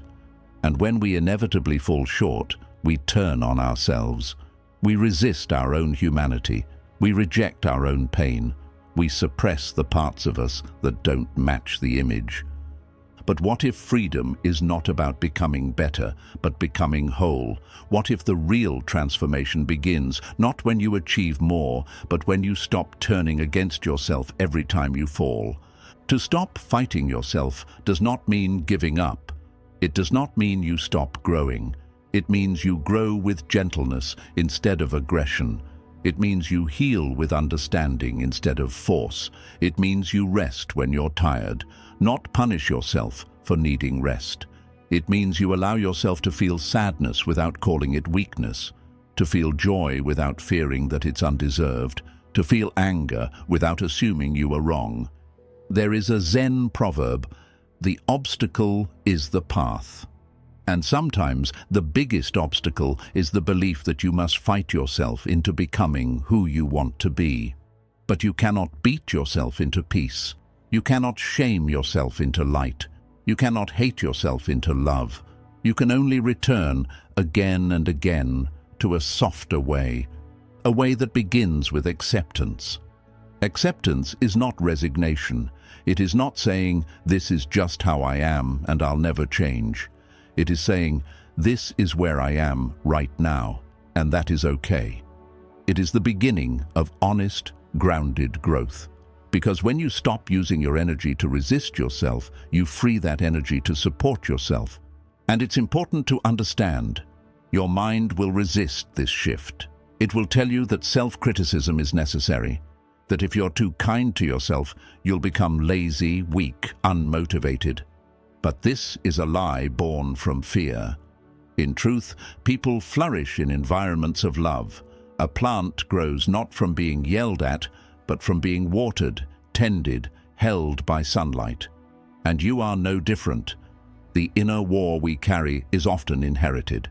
It comes from years of being told, directly or indirectly, that our worth is conditional, that we must prove ourselves, that we must be useful to be loved, that we must be perfect to belong. And without realizing it, we internalize those messages. They become the voice inside us. But just because that voice is loud does not mean it is true. Buddhist practice teaches us to observe the mind, not to obey it blindly, but to see it clearly, to notice the thoughts that arise and ask, is this helpful? Is this kind? Is this true? And if the answer is no, we learn to let it go, not with force, but with compassion. Like placing a feather on the surface of a still lake, we return to breath, we return to presence, we return to ourselves. There will be days when this practice feels impossible, when the old voice grows loud, when the old habits return, when you feel like you're back at the beginning. That's okay. Progress in this path is not measured by how often you fall, it is measured by how gently you rise. Every time you notice yourself fighting and choose to pause instead of push, that is freedom. Every time you speak to yourself with kindness instead of cruelty, that is liberation. Every time you say, I may not be perfect, but I will not abandon myself, that is the moment you reclaim your power. To be free is to make peace with being human. It is to accept that you will never be flawless, that you will hurt, that you will doubt, that you will long for things that cannot last. And still, you can love, you can grow, you can create, you can breathe, you can be here, and that is enough. Think of a tree swaying in the wind. It bends, but it does not break. Not because it fights the wind, but because it allows the movement. It trusts its roots. It knows it is grounded. That is what happens when you stop fighting yourself. You do not become rigid, you become resilient. You do not collapse, you bend. You do not lose control, you gain harmony. There is a peace that waits for you beyond self-rejection, a silence that lives beneath all the noise of not enough, a light that shines quietly in the heart, even when you forget it is there. You do not need to search the whole world to find it. You only need to sit still long enough to stop running from yourself. So if you are tired, not just physically but spiritually, tired of always pushing, always fixing, always proving, this is your invitation to rest, to come home to yourself, to lay down the sword you've been carrying against your own chest. You were never meant to live in battle. You were meant to live in peace. Start small. Begin with a breath. Inhale, I am here. Exhale, and that is enough. Begin with one moment of kindness toward yourself. One decision not to criticize, one moment of permission to feel, and then another and another. Until slowly, like the sky clearing after a storm, you begin to feel it. That soft, spacious freedom that arises not from changing who you are, but from loving who you are becoming. Freedom does not come when the world finally approves of you. Freedom comes when you no longer seek the world's permission to approve of yourself. Let that be your practice. Not self-improvement, but self-liberation. Not perfection, but presence. Not a war to win, but a home to return to. Because the moment you stop fighting yourself, you begin to walk through life not as a problem to be solved, but as a sacred process unfolding. And there, in the middle of that unfolding, you realize something profound. You were never your mistakes. You were never your doubts. You were never your pain. You were always the one who witnessed, the one who endured, the one who stayed. And that is where your freedom begins. Suffering diminishes the moment, you stop resisting what is. We often believe that suffering comes from what happens to us, from the heartbreak, the illness, the failure, the betrayal, the chaos that enters our life uninvited. But the deeper truth, gently offered by the Buddha and whispered through centuries of practice, is that suffering is born not from pain itself, but from our resistance to it. It is the pushing away, the inner protest, the tight clench of "this shouldn't be happening," that turns pain into suffering and discomfort into agony. We live in a culture that conditions us to believe that all unpleasantness is a problem to solve, an obstacle to remove, or a flaw to fix. We are taught to view sadness as a defect, grief as weakness, uncertainty as danger. We are encouraged to stay positive, move on, look on the bright side, and take control. And while intention may be kind, these messages reinforce a dangerous belief that reality must always bend to our will, that pain must be resisted at all costs, that if we do it right, life will only give us what we like. But life does not work like that. It never has. No matter how carefully we plan, no matter how good we try to be, we will all encounter pain, and the more we fight it, the more we suffer. What we resist persists. What we reject controls us. And the only way out, the only true freedom, comes the moment we stop resisting what is. To stop resisting is not to approve of what's happening. It is not to become passive or indifferent. It is to meet reality with open eyes and an open heart, even when it hurts. It is to say, "This is here. This is what life has brought to me right now. I may not understand it. I may not like it, but I will not turn away from it." That is the beginning of peace, not the removal of discomfort, but the acceptance of it. In Buddhist practice, this teaching is called radical acceptance. It means accepting the full reality of the present moment, just as it is, without judgment, without avoidance, without needing to change it immediately. You accept the fear, the tension, the grief, the aching in your chest. You stop arguing with the experience. You stop labeling it as wrong. And in doing so, something powerful happens. The suffering begins to loosen its grip. It doesn't mean the pain goes away, but it begins to soften. It begins to move. It begins to reveal its hidden message, not as a punishment, but as a teacher. Because every emotion you resist is trying to tell you something. Every moment you reject is offering you something. And when you stop resisting, you start listening. And when you start listening, you start learning. And when you start learning, you begin to heal. Resistance is tension. It is the body tightening against what is. It is the jaw clenching, the fists closing, the breath becoming shallow.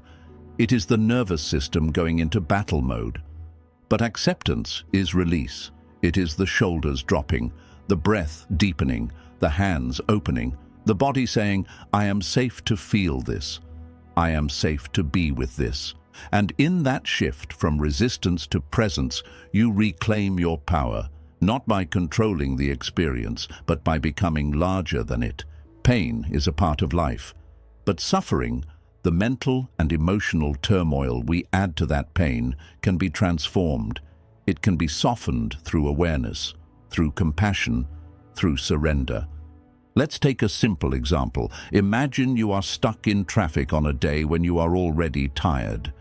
The pain is the situation itself, the delay, the noise, the exhaustion. But what creates suffering? The thoughts. "This shouldn't be happening. I'll be late. Why is this happening to me? I can't handle this." The resistance amplifies the stress. But if you take a deep breath, return to the body and say, "Okay, this is what's happening right now. I am in traffic. I am tired. Let me just breathe." The moment becomes manageable. You didn't change the external condition, but you transformed your inner relationship to it. Now, consider deeper suffering, loss, grief, heartbreak, fear. The pain is real, and it must be honored. But what intensifies it is our mind's protest. This is unfair. I shouldn't feel this. This isn't what I planned. I can't survive this. These thoughts, while natural, are born from resistance. They close the heart. They tighten the breath. They deepen the wound. But when you pause and say, "This is here, this hurts, I don't have to like it, but I will not abandon myself because of it," you begin to shift.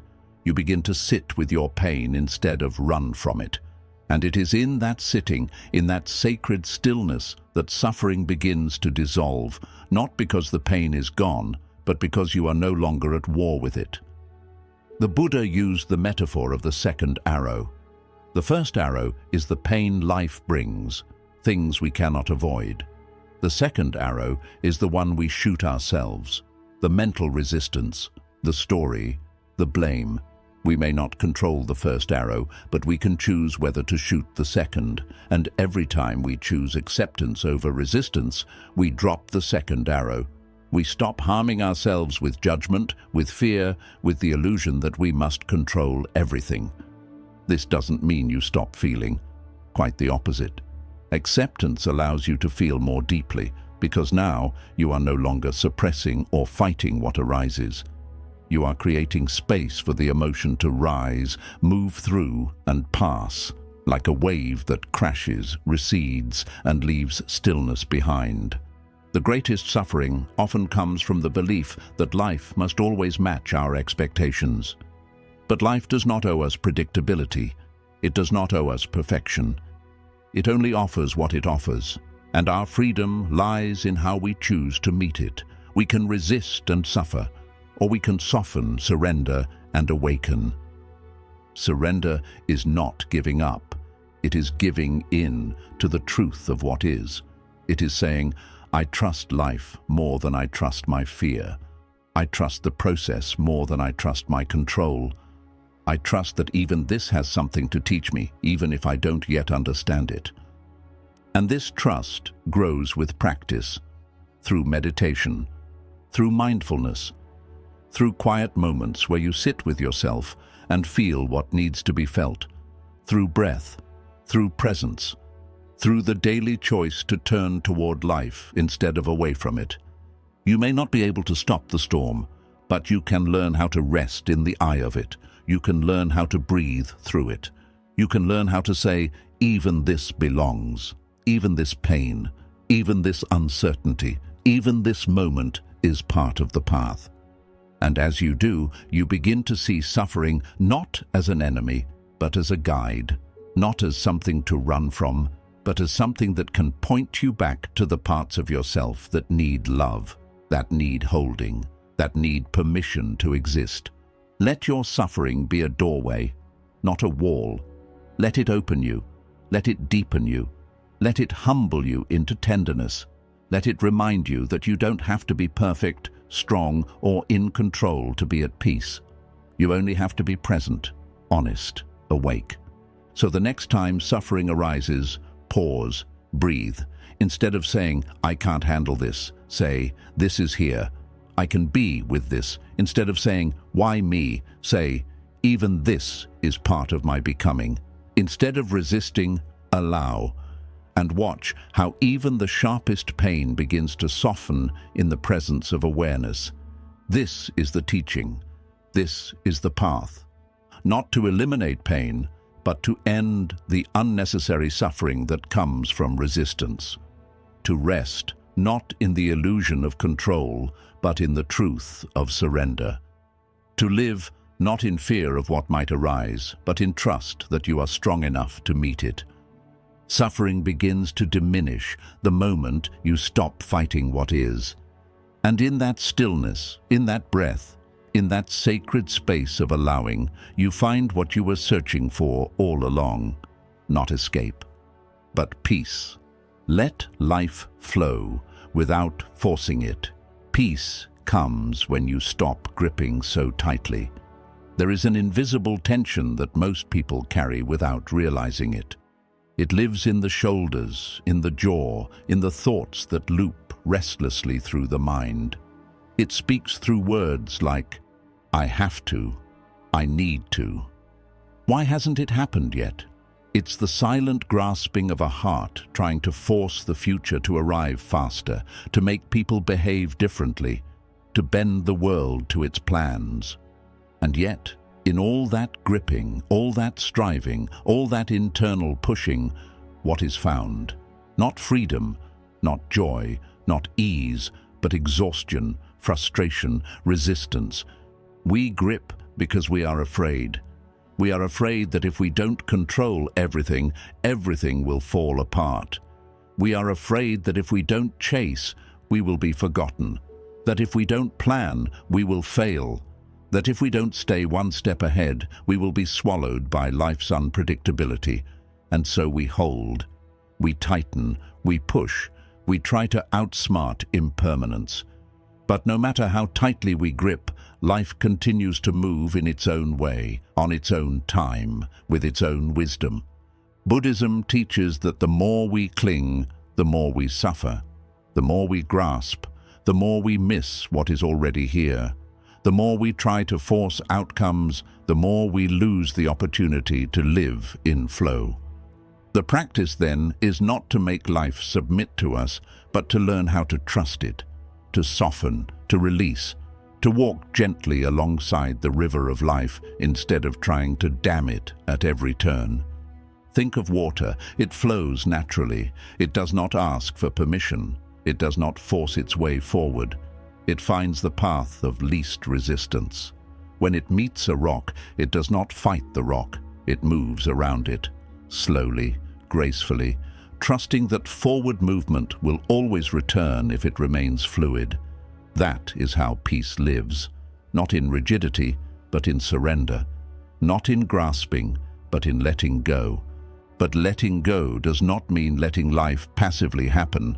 It means releasing the illusion that we can control every detail. It means showing up with full presence, full sincerity, full intention, while releasing our demand for specific outcomes. It means doing our part, and then loosening our grip on how things unfold. You can have goals, you can have dreams, you can pursue what matters to you, but you do so with open hands, not clenched fists. You do so with the understanding that some things will come and some things will not. That some doors will open and others will close. That life's timing may not match yours, but it is not wrong. It is simply different, and perhaps wiser than you can yet understand. The suffering comes when we say, this must happen, and it doesn't. Or, this must not change, and it does. Or, I should be there by now, and we're not. These thoughts are rooted in resistance to the present moment. They place peace in the future, they tie happiness to a condition, and they keep you chasing something that may not even exist. But when you let go, when you allow the moment to be what it is, you stop chasing and start receiving. You stop forcing and start aligning. You begin to see that what is here, right now, is not a mistake.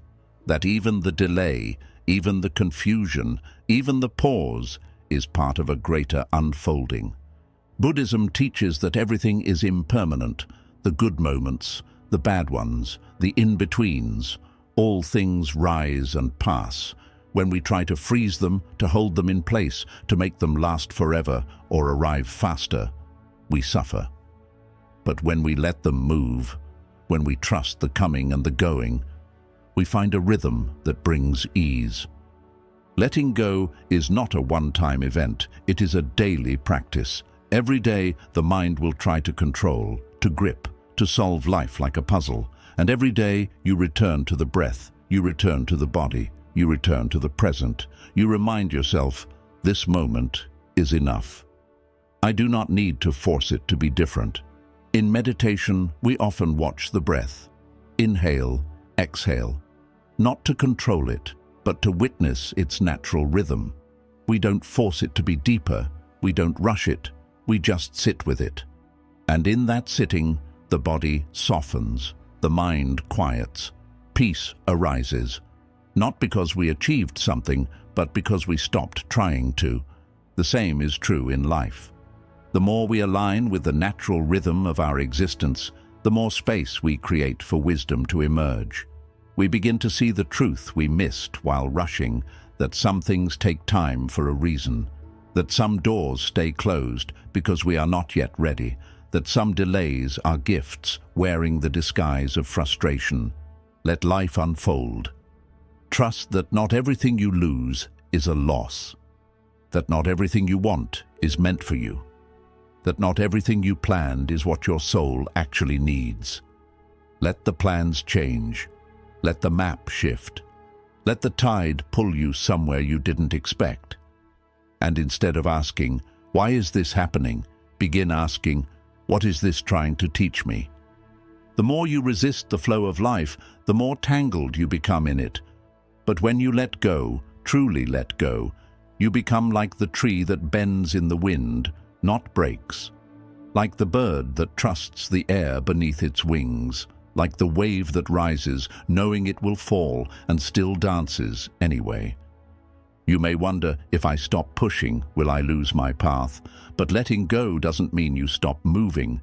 It means you move from alignment, not anxiety, from clarity, not compulsion, from presence, not pressure. And this kind of movement is far more effective, far more meaningful, far more peaceful than the frantic energy of constant control.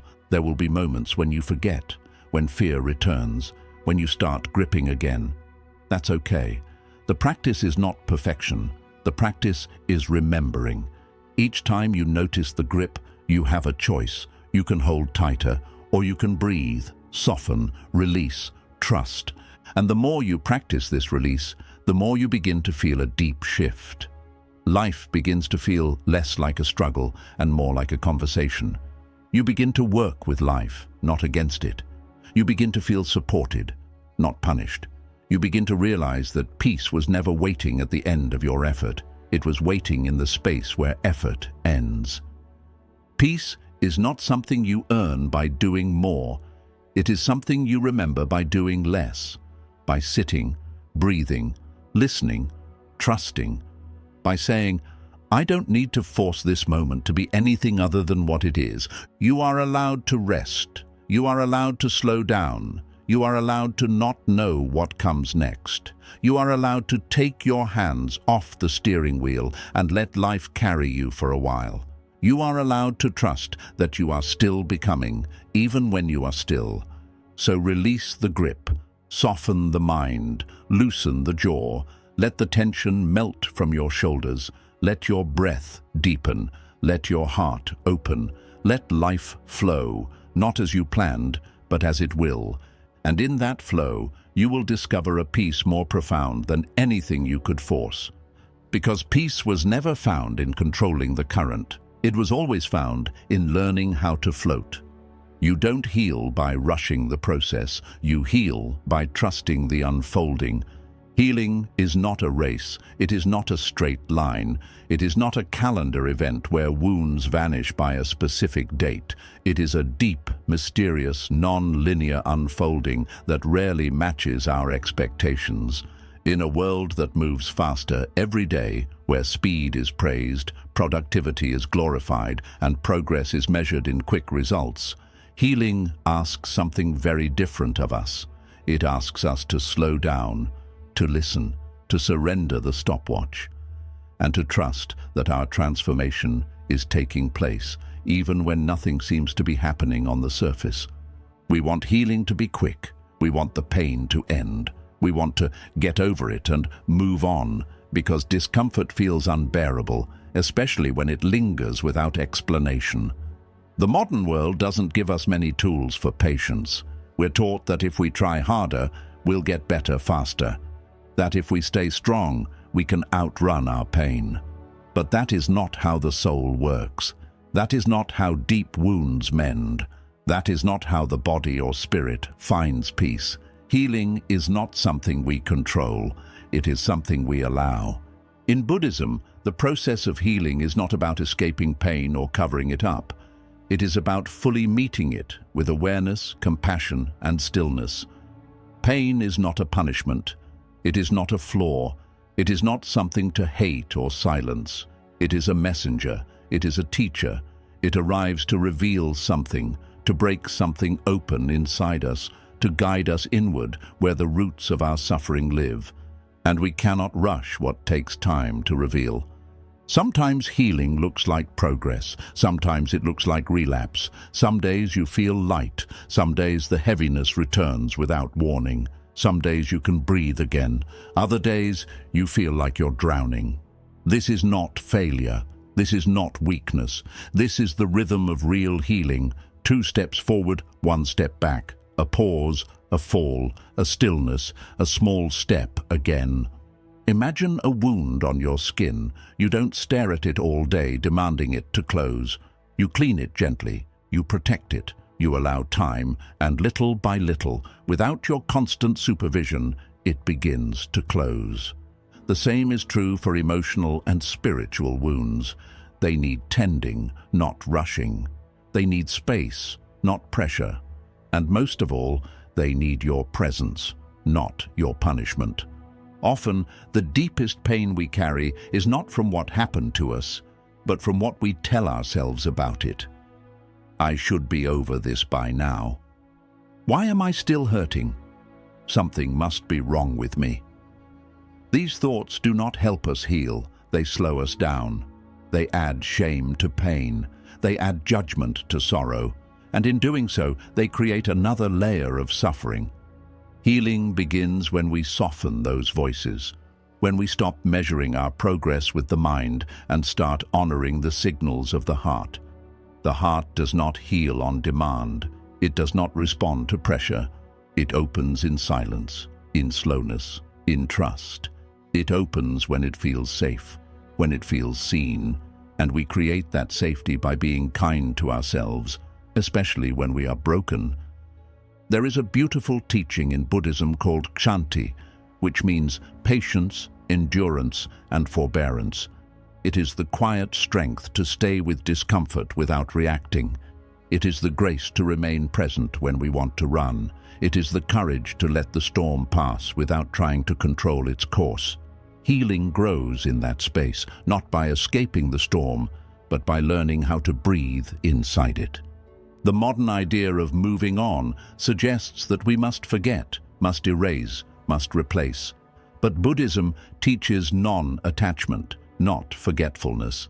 It teaches us to be present with our pain, not imprisoned by it, to allow it to move through us, not define us, and to recognize that even in the darkness, something holy is happening.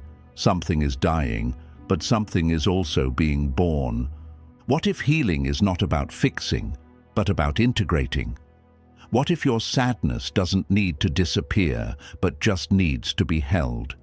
What if the part of you that feels broken is actually the part that's growing stronger roots? What if the emptiness is not a void, but a sacred pause between chapters? Trees do not bloom all year. Rivers do not rush every moment. The moon doesn't shine with the same intensity every night. And yet, we accept those cycles in nature. We find them beautiful. But when it comes to our own healing, we panic in the quiet seasons. We doubt the stillness. We fear the slow days. But the same wisdom that guides nature lives in you. Your healing has its own seasons. Honor them. Do not force spring during your winter. Do not demand harvest when your soul is still sowing. Healing is not an achievement. It is a remembering, a returning, a gentle reunion with your true self, the self beneath the fear, beneath the conditioning, beneath the armor you had to build to survive. And that return takes time. It takes layers. It takes patience. And yes, there will be moments when you think nothing is changing, when you feel stuck.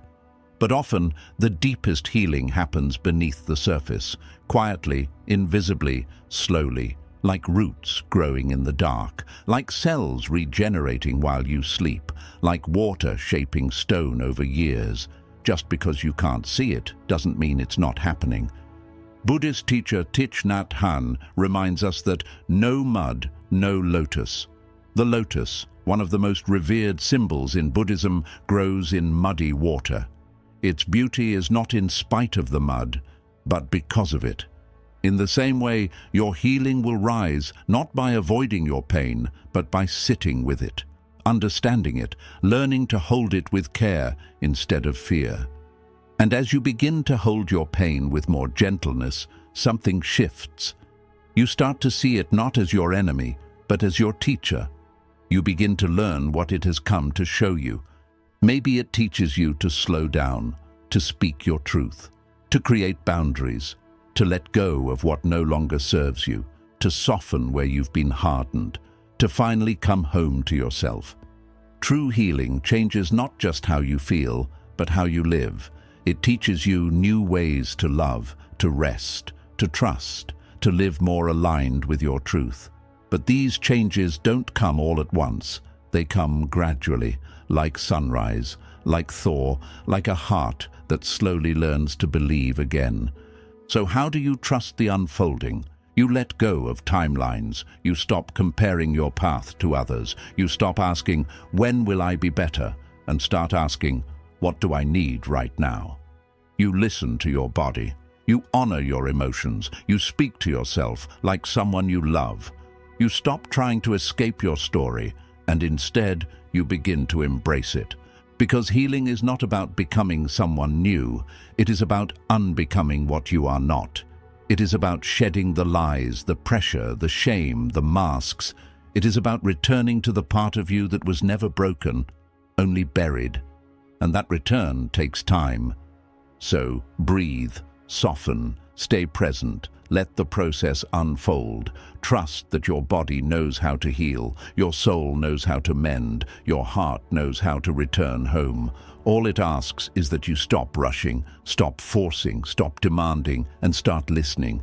Healing is not a destination, it is a sacred unfolding, one breath at a time. Let the silence heal you. Not everything needs to be said or solved. In a world obsessed with answers, explanations, and reactions, silence has become one of the most underrated forms of healing. We live in a time where noise surrounds us, from the outer noise of technology, opinions, responsibilities, and demands, to the inner noise of overthinking, regrets, fears, and imagined futures. We are constantly filling the space around us and within us. But beneath all that noise, there exists a deeper realm, a quiet field of stillness that we have forgotten how to enter. And yet, it is in that silence where the real healing waits. Silence is not empty. It is full of meaning. It is not lifeless. It is profoundly alive. When we enter silence, not just the absence of sound, but the quieting of the need to explain, defend, fix, or be understood, we begin to hear something else, the truth beneath the noise, the deeper voice, the inner knowing, the presence that has been patiently waiting for us to slow down. Buddhism teaches that truth is not something to be argued, it is something to be experienced, and that experience often begins in silence, not in conclusions, not in declarations, but in sitting still long enough to let the dust of our thoughts settle. In those moments of stillness, we begin to realize how much we've been reacting, speaking, moving, not from wisdom, but from habit, not from peace, but from pressure.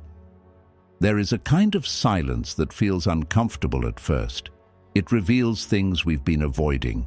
It brings up buried memories. It exposes the ways we've distracted ourselves.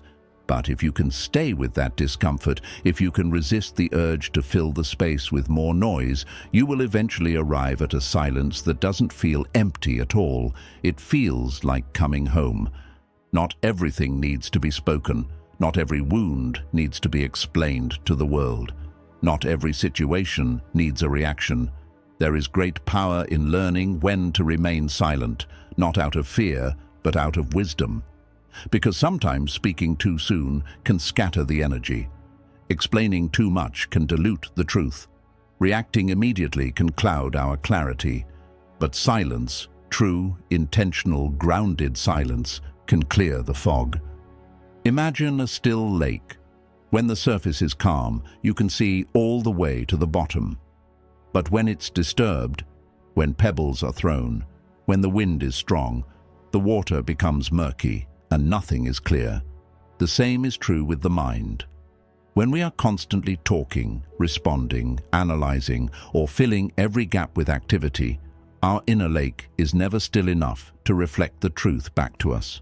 But when we stop, truly stop, and let the surface calm, we begin to see what was always there beneath the turbulence. There's a reason Buddhist monasteries are built in quiet mountains, forests, or deserts.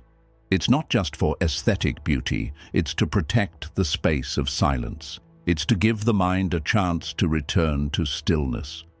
Because in that stillness, something sacred awakens, something more intelligent than our thinking, something more compassionate than our judging, something more peaceful than our controlling.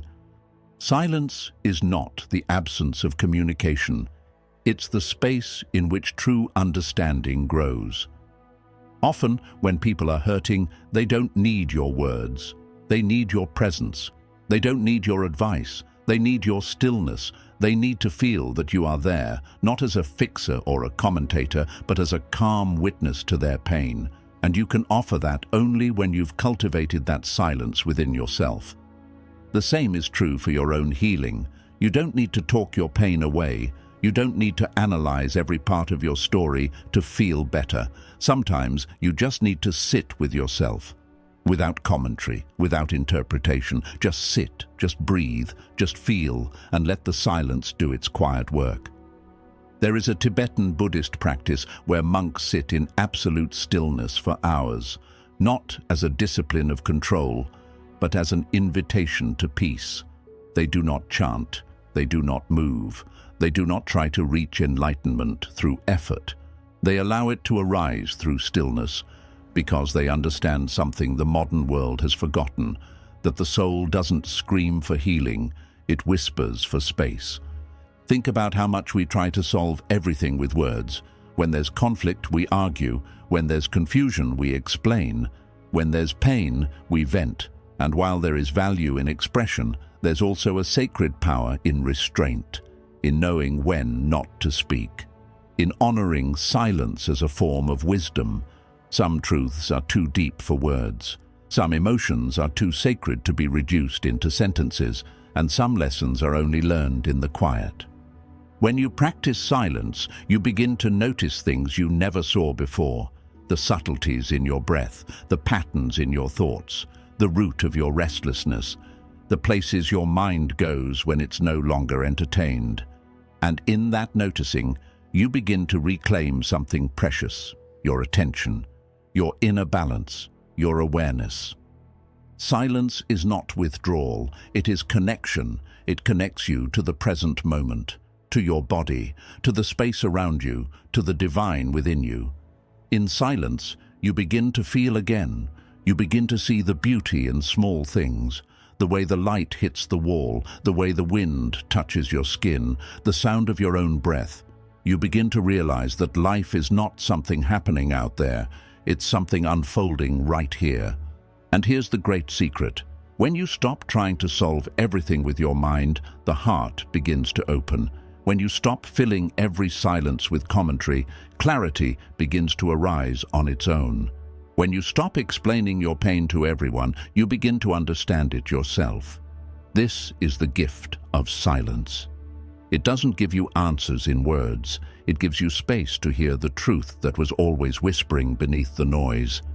In Buddhist meditation, we are taught to return to the breath, not to escape the world, but to enter it more fully, to feel it, to be grounded in it, and to return to the silence where peace lives. Silence is not something to fear. It is something to enter gently, again and again, until it becomes familiar, until it becomes healing. Sometimes, the most powerful prayer you can offer is to sit in silence.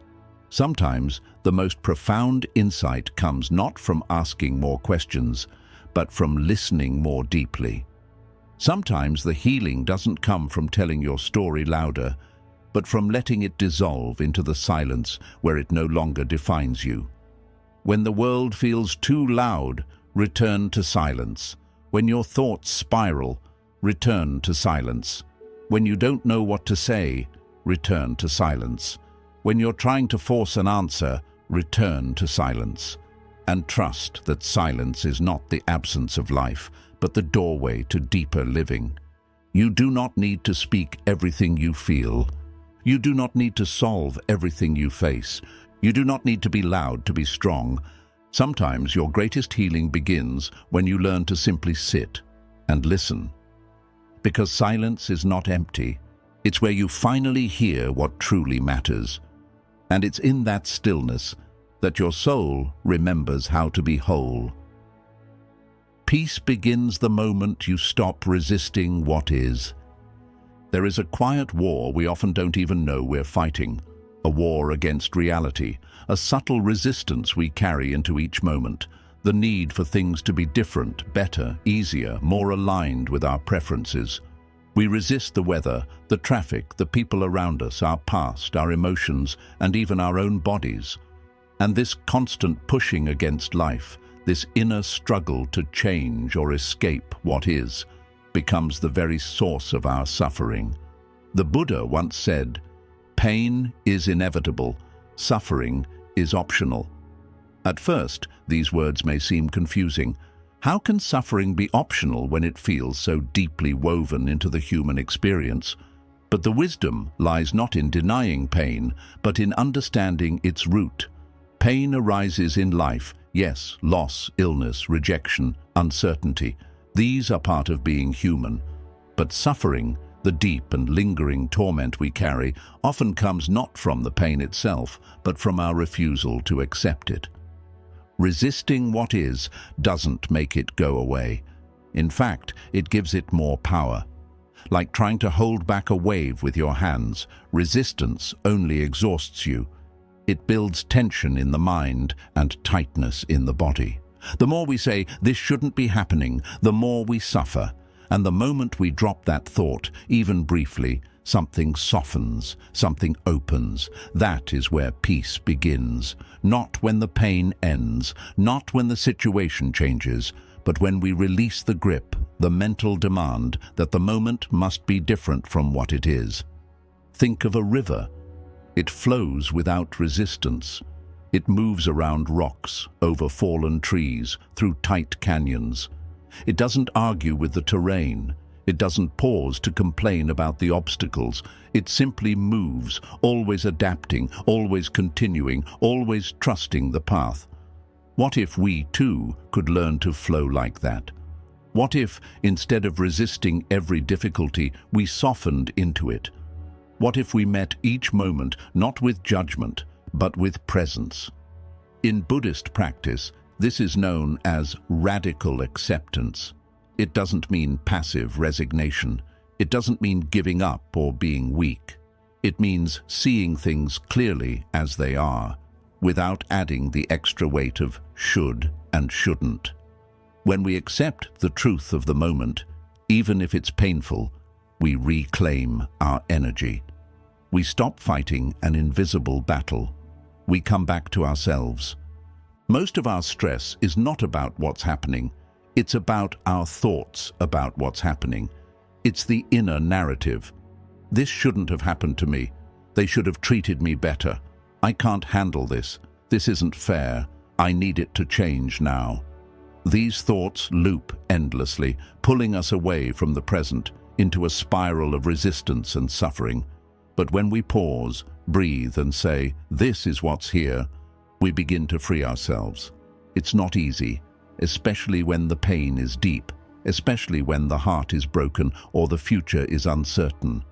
But it's in those very moments, when we feel the urge to run or fix or scream, that we are invited to sit down and meet the moment with honesty, to say, "Yes, this is what's happening. I don't like it. I didn't choose it. But this is where I am." That honesty is the first step toward peace. Imagine carrying a heavy backpack through a long mountain trail. You didn't pack it all yourself. Some of the weight was handed to you by others. Some you picked up along the way. Some you refused to let go of. And now, every step feels harder because of that weight. But what if you stopped and opened the bag? What if you saw that half the weight was made of things you no longer need? The expectations, the grudges, the impossible standards, the resistance to reality itself. Letting go of resistance doesn't mean you approve of everything that's happened. It means you're choosing not to let the past control your present. It means you're no longer arguing with life, but instead learning to live it, to breathe into it, to grow with it. And in that shift, something remarkable happens. You begin to feel peace, even in difficult moments, not because the pain is gone, but because you're no longer tangled in the fight against it. There's a story in Zen Buddhism of a monk who was imprisoned for many years. When he was finally released, someone asked him, "How did you not lose your mind in that dark place?" And he replied, "Because every day I practiced letting go of the idea that I was supposed to be somewhere else." That is the power of surrender, not giving up, but giving in to the wisdom of the moment. Surrender is not weakness. It's strength beyond measure. It takes courage to stop running. It takes faith to sit with what hurts. It takes inner power to say, "I will be with this moment as it is, without needing it to change." And ironically, it's from that space of deep surrender that true transformation begins. When we stop resisting, we stop clinging. And when we stop clinging, we begin to experience freedom. In Buddhist meditation, every breath becomes a teacher. Inhale, receive the moment. Exhale, release the resistance. Again and again, we return to the breath, not to escape life, but to embody it, to feel it fully, to trust that even the painful breaths are part of our awakening. When we resist life, we create a split within ourselves. We say, "This part of my experience is acceptable, and this part is not." But life doesn't work that way. It comes as a whole, joy and sorrow, gain and loss, praise and blame. The Buddha called these the 8 worldly winds, and he taught that peace is not found by chasing the pleasant or avoiding the painful, but by remaining centered no matter which wind is blowing. To live without resistance is to live with wholeness, to stop breaking life into good and bad, and instead ask, "What is life teaching me through this?" Pain can become a doorway to wisdom. Discomfort can become a path to compassion. Even grief can open the heart in ways joy never could. But only if we stop resisting it. Every time we say, "This shouldn't be," we miss the opportunity to learn from what is. Every time we brace ourselves against the flow of life, we cut ourselves off from the grace that's trying to carry us forward. But when we soften, when we allow, when we trust, we begin to experience a peace that doesn't depend on circumstances, a peace that arises from alignment with the truth. This doesn't mean we don't take action. It means we act from clarity, not chaos, from wisdom, not fear, from alignment, not resistance. When we are no longer fighting the moment, we can see more clearly what the next step is, and we can take it, not from desperation, but from grounded awareness. Look around you. Nature resists nothing. The sun rises even on stormy days. Trees bend in the wind, but don't break. The ocean receives every wave, and yet nothing is passive. Everything is alive, moving, evolving, without force. That is the way of harmony. And it is available to us too when we begin to live in alignment with life instead of against it. So when you feel the tension rise, pause. When your mind says, "This is wrong," breathe. When your heart aches for things to be different, place a gentle hand on your chest and say, "This too is part of my path." And trust that something greater is unfolding, even when you cannot see it. Because peace is not waiting for you on the other side of your circumstances.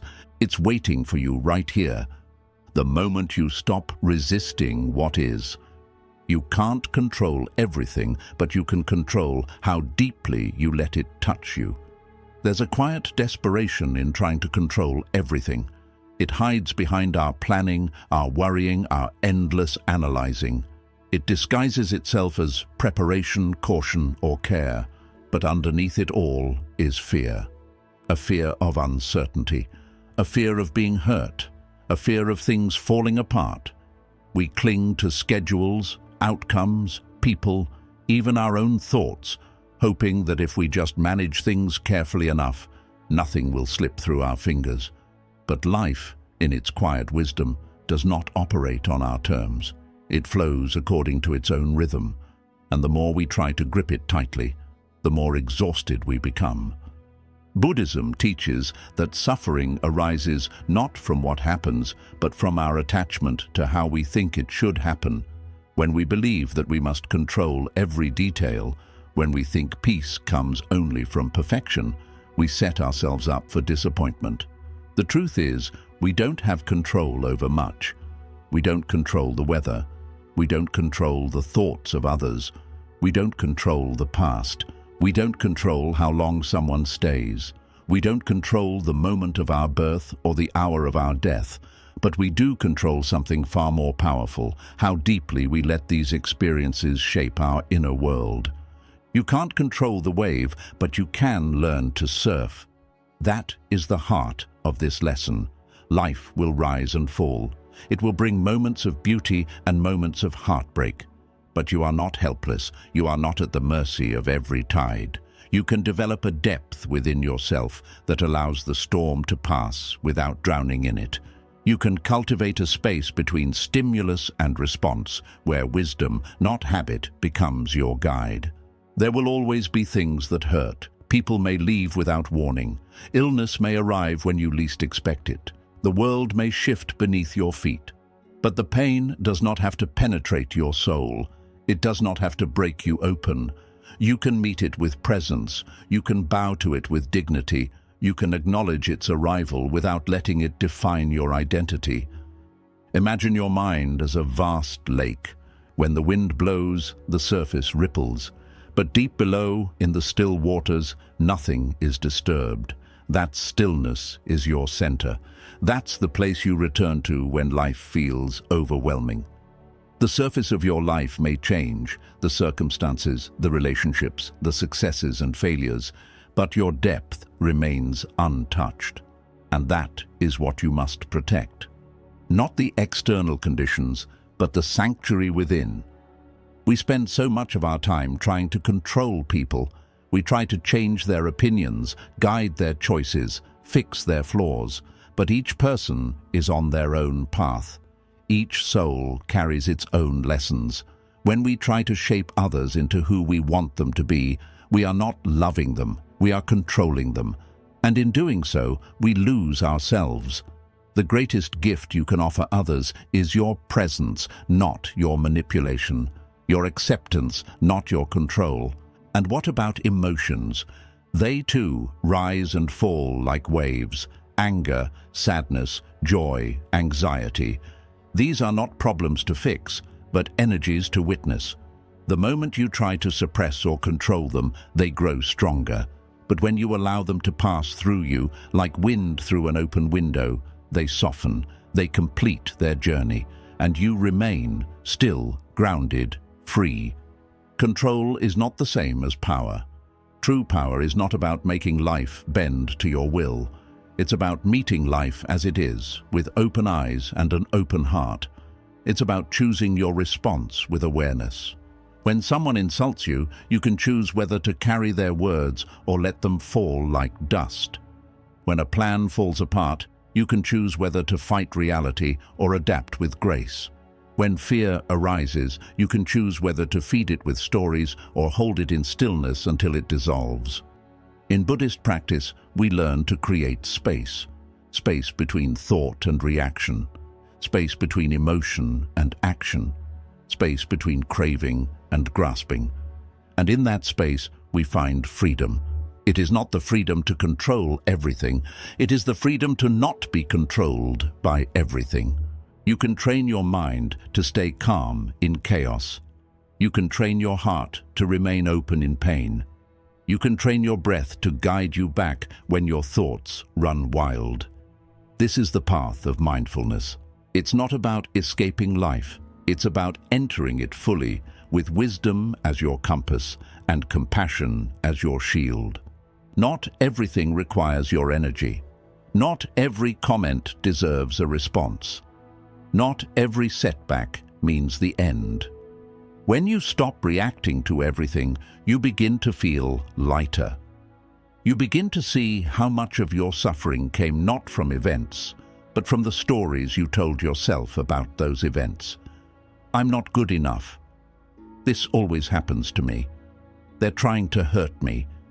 These are not truths. They are habits of thought, and you can unlearn them. You can choose what you carry. You can choose what you magnify. You can choose which seeds you water in the garden of your mind. Do you nurture resentment or understanding? Do you feed fear or courage? Do you hold on to the pain or let it flow through you and out of you? Letting go of control does not mean becoming passive. It means becoming wise. It means knowing the difference between what is yours and what is not.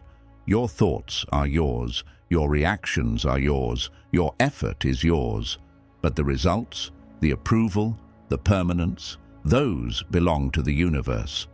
There's a story of a monk who was insulted by a visitor. The visitor shouted, cursed, and threw hateful words. The monk listened quietly, smiled gently, and said nothing. When asked later why he didn't respond, he said, "If someone offers you a gift and you do not accept it, to whom does it belong?" The same is true of emotional attacks. You don't have to accept everything that comes your way. You don't have to let it pierce your peace. You can walk through a storm without letting it soak your spirit. You can sit with pain without letting it define you. You can be in the middle of change without being lost in fear. It all begins when you realize that peace is not found in control. It is found in clarity. Clarity of what is yours to carry and what you must release. Clarity of what you can influence and what you must surrender. Clarity of where your true power lives, not in outcomes, but in awareness. So when life becomes overwhelming, don't try to control everything. Come back to your breath. Come back to the present moment. Place your hand on your heart and remind yourself, I can't control everything, but I can choose how I respond. I can choose what I allow to stay. I can choose what I let touch the core of my being. And with each choice, you become lighter. You become freer. You become more grounded, not in the world around you, but in the unshakable calm within you. Because no matter what the world does, you always have a choice: to resist or to flow, to fear or to trust, to react or to rest in stillness. And when you begin choosing peace, not just as a concept, but as a practice, you'll find that life no longer needs to be controlled, because you've already mastered what truly matters. The deepest healing comes from facing what you've been avoiding. We often think healing means comfort, that if we just meditate enough, pray enough, distract ourselves enough, or speak positively enough, our pain will dissolve quietly and leave no trace. We tell ourselves that peace will come when everything settles down, when the heartbreak fades, when the anxiety stops, when the past is far enough away to no longer burn. But true healing doesn't arrive as a quiet breeze that soothes us without effort. It comes like a mirror. It shows us what we've buried, what we've run from, what we've refused to name. And it whispers, you can't be free until you face this. Buddhism does not ask us to bypass our pain or decorate it with spiritual words. It asks us to sit down in the middle of it, to breathe in its sharpness, to witness it with clarity. Because avoidance does not make pain disappear. It only makes it quieter until it resurfaces again in different forms, in anger, in anxiety, in addiction, in isolation, in self-sabotage. The wounds we refuse to face become the very chains that quietly direct our lives from the shadows. Every person carries a pain they've tried to avoid. For some, it's grief left unspoken. For others, shame woven through childhood. For many, it's the unbearable weight of never feeling enough. These wounds don't disappear with time. They sleep beneath the surface of our lives, reacting to triggers, relationships, failures, and fears. We think we're reacting to the present, but we're often responding to something unresolved from years ago. The comment from a stranger that cuts deeper than it should. The panic before a simple conversation. the exhaustion that feels far too heavy for the day. These are clues. They are not problems to fix, but messages from within. Your soul reminding you of something left untouched. To heal is not to cover the wound, but to open it gently and say, "I'm ready to listen now." And this listening is not passive. It's not indulging in self-pity or rehearsing the story of pain again and again. It is active awareness. It is sitting with the discomfort without turning away. It is breathing into the trembling. It is asking the questions you've avoided. Where does this come from? What am I really afraid of? What have I never forgiven myself for? What grief have I never let move through me? Avoidance is seductive. It promises us temporary relief. And sometimes we need that. Sometimes the pain is too raw and we need to breathe, to rest, to survive. But healing begins when we are strong enough to stop running, when we decide we are no longer afraid of our own truth, when we can say, "I am willing to feel what I couldn't before. I am willing to face what hurt me, not to suffer, but to understand, and to finally be free of its control." There's a teaching in Buddhism about turning toward the monster in the cave. The story goes that a traveler is walking a path and sees a dark cave ahead. Everyone warns him not to go inside. They say there's a terrifying beast who lives there, but the traveler, driven by curiosity and courage, enters the cave. As his eyes adjust, he sees the monster. It's large, frightening, grotesque, but instead of running, he bows to it. The monster begins to shrink. He bows again. The monster shrinks further. Each time he meets it with reverence, it loses its power. Until finally the monster disappears entirely, leaving behind a gem, the treasure of deep self-understanding and peace. This story is not about literal beasts. It's about the fear we have of ourselves, of our pain, of our memories, of the parts of our past we hope no one ever asks about. But when we turn toward them with compassion and attention, they begin to shrink. Their grip loosens, and we discover that beneath them is not ruin, but the very wisdom we've been seeking. You may think, if I look at it, it will destroy me. But the truth is, what you're avoiding is already hurting you, just in silence. The body remembers, the nervous system remembers, the soul remembers, and the moment you bring that pain into the light of awareness, it begins to transform, not because it vanishes overnight, but because light always softens what was once trapped in the dark. Healing is not about perfection. It's not about becoming someone who never feels pain. It's about becoming someone who no longer fears pain, someone who knows that emotions are not enemies but messengers, that the past does not define you, but it does contain clues about how you love, trust, react, and protect yourself. And that true peace is not found by avoiding the storm, but by learning how to sit calmly within it. You don't need to relive every wound, but you do need to let yourself feel, to cry when tears rise, to grieve what never was, to forgive who you once were, to speak aloud what you've only whispered inside. These acts are not weakness, they are sacred steps. Every tear you don't judge is a piece of armor removed. Every emotion you meet with gentleness is a wall falling down inside you. And beyond those walls is the soft soil where healing takes root. Some people carry trauma like a quiet ache in the background of their lives. They function, they smile, they achieve. But beneath it all is a constant tightness, a fear of letting go, a fear of being seen, a fear of what will come up if they stop distracting themselves. And yet, the moment they pause, even briefly, a wave begins to rise. That wave is the invitation. It is not there to drown you. It is there to cleanse you. To heal is not to go back to who you were before. It is to become someone new because of what you faced. It is to grow softer, not harder, more open, not more guarded, more grounded, not more numb. And that transformation begins when you finally stop saying, "I'll deal with it later," and begin saying, "I'm ready now." You may not know how to start. That's okay. Start small. Sit in silence for 5 minutes and ask, "What am I feeling?" Write a letter to your younger self. Say the thing out loud that you've never said. Talk to someone who listens with compassion. Let the tears come without shame.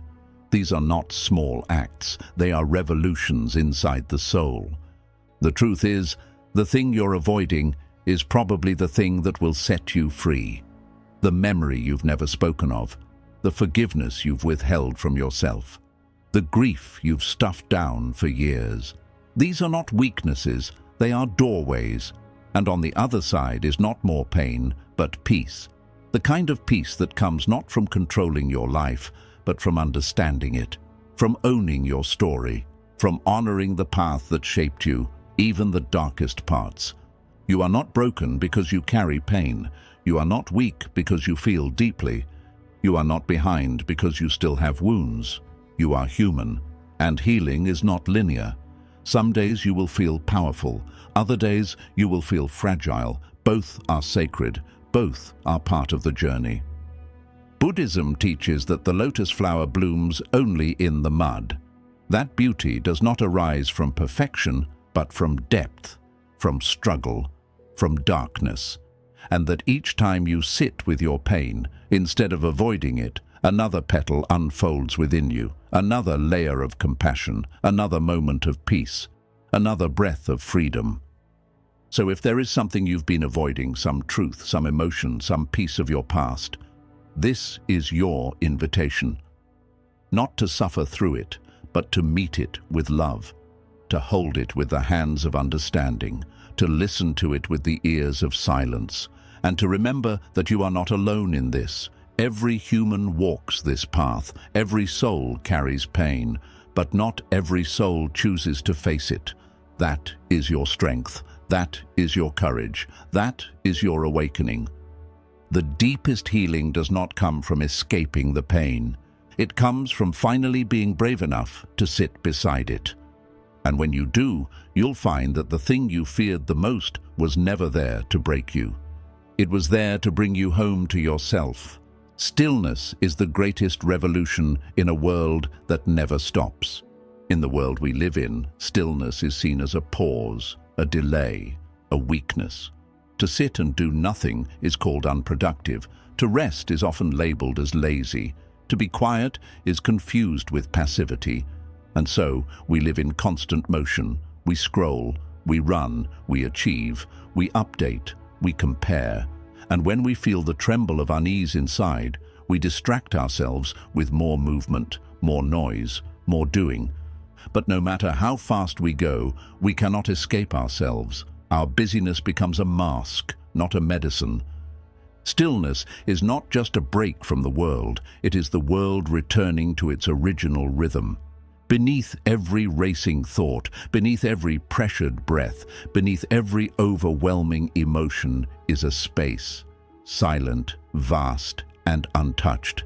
That space is your true nature. In Buddhism, it is the foundation of awareness. Not the awareness that comes from thinking, but the awareness that comes from being. It is not found in the chaos of more. It is uncovered in the depth of less. We fear stillness because it reveals the things we've spent our lives avoiding. It strips away the illusions. It silences the distractions. And it gently but firmly holds up a mirror. It says, "Here you are. No mask, no pretending, no role to perform, just you." That is a terrifying moment for the ego, because the ego depends on activity. It defines itself by its stories, its labels, its accomplishments. But the soul thrives in stillness. It doesn't need to be something. It simply is. It watches, it breathes, it listens. The world is obsessed with noise.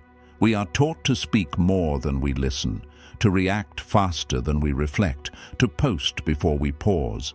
But this noise is not just external, it's internal. It's the constant commentary in the mind. I should be better. I should be further along. What do they think of me?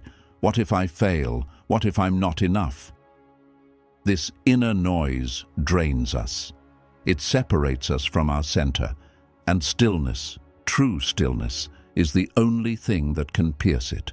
Stillness is not emptiness. It is fullness without clutter. It is where clarity lives, where you realize that most of what you chase is not needed. That peace does not come from fixing everything outside, but from dissolving the illusions inside. When you are still, you begin to see how often your suffering is created not by the world, but by your resistance to it. You begin to see that you don't need to win every argument, prove your worth, or control every outcome. In stillness, you remember, I am already whole. People often ask, how do I find peace? The answer is simple, but not easy. You must stop long enough to remember that peace is already within you. It's buried under layers of stress, desire, and noise. The more you strip away, the clearer it becomes. But stripping away requires courage. It means letting go of the identity you've built through busyness. It means sitting with discomfort instead of avoiding it. It means slowing down in a world that tells you to speed up. That is not weakness. That is the greatest act of rebellion. Stillness teaches us to listen deeply, not just to the sounds around us, but to the voice within. The voice that says, you are tired. The one that says, you are chasing things that don't feed your soul. The one that says, you already know what to do. Be still enough to hear it. In stillness, your intuition sharpens. You stop looking for answers from others. You begin trusting your own wisdom. You realize that your life does not have to look like anyone else's. It just has to feel aligned with your truth. The Buddha often retreated into silence, not because he had nothing to say, but because he understood that the deepest truths are not found in words. They are felt, they are experienced, they are remembered in stillness. And when we sit quietly, not scrolling, not planning, not thinking, we begin to access that same depth. It is not dramatic, it is not loud, but it is powerful. In the stillness, we begin to heal, because in the stillness we finally allow ourselves to feel, and in feeling, we release. Stillness is where presence is born. It is where we stop running from the moment, where we stop living in the past or fearing the future. It is where we meet life as it is, without trying to change it. And in that meeting, something sacred happens. We realize that the moment doesn't need to be different for us to be at peace. We simply need to be here, fully, awake, software listening, breathing. There is nothing passive about stillness. It is not the absence of movement, it is the presence of depth.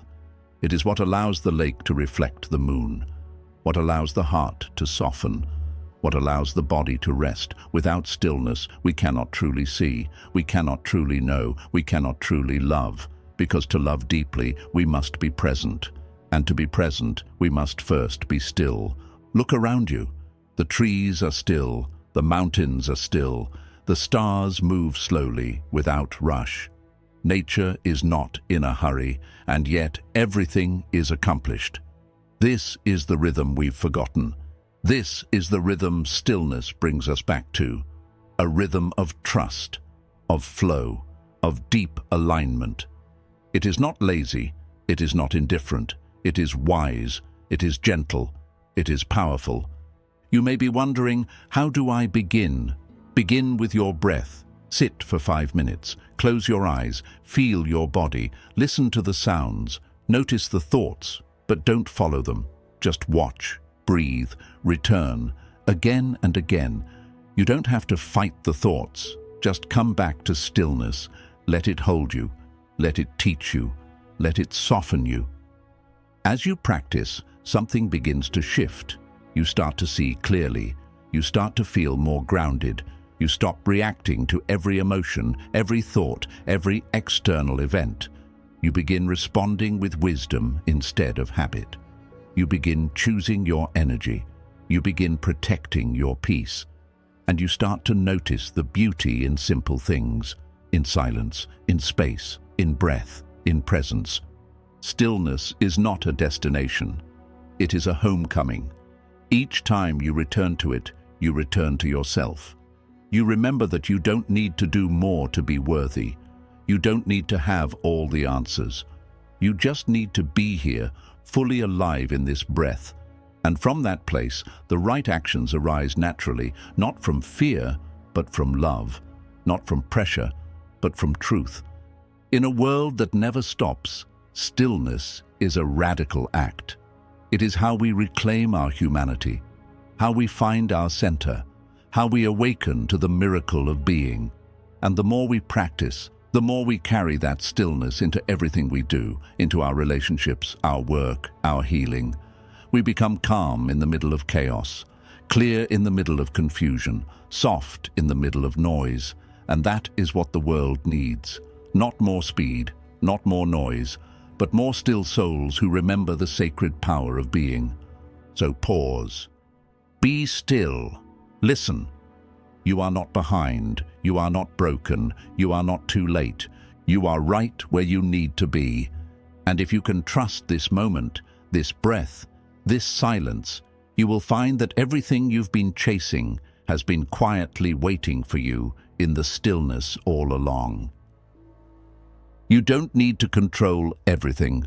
You only need to understand yourself. We are taught that if we can control our environment, we can be safe. If we can control our future, we can be successful. If we can control our image, we can be loved. And so we spend our days tightening our grip on plans, people, goals, and identities. We organize every moment. We try to anticipate every outcome. We try to predict how others will react, how life will unfold, how everything will feel. Control becomes our safety blanket, our defense against the unknown. But beneath this constant control is not peace, it is fear.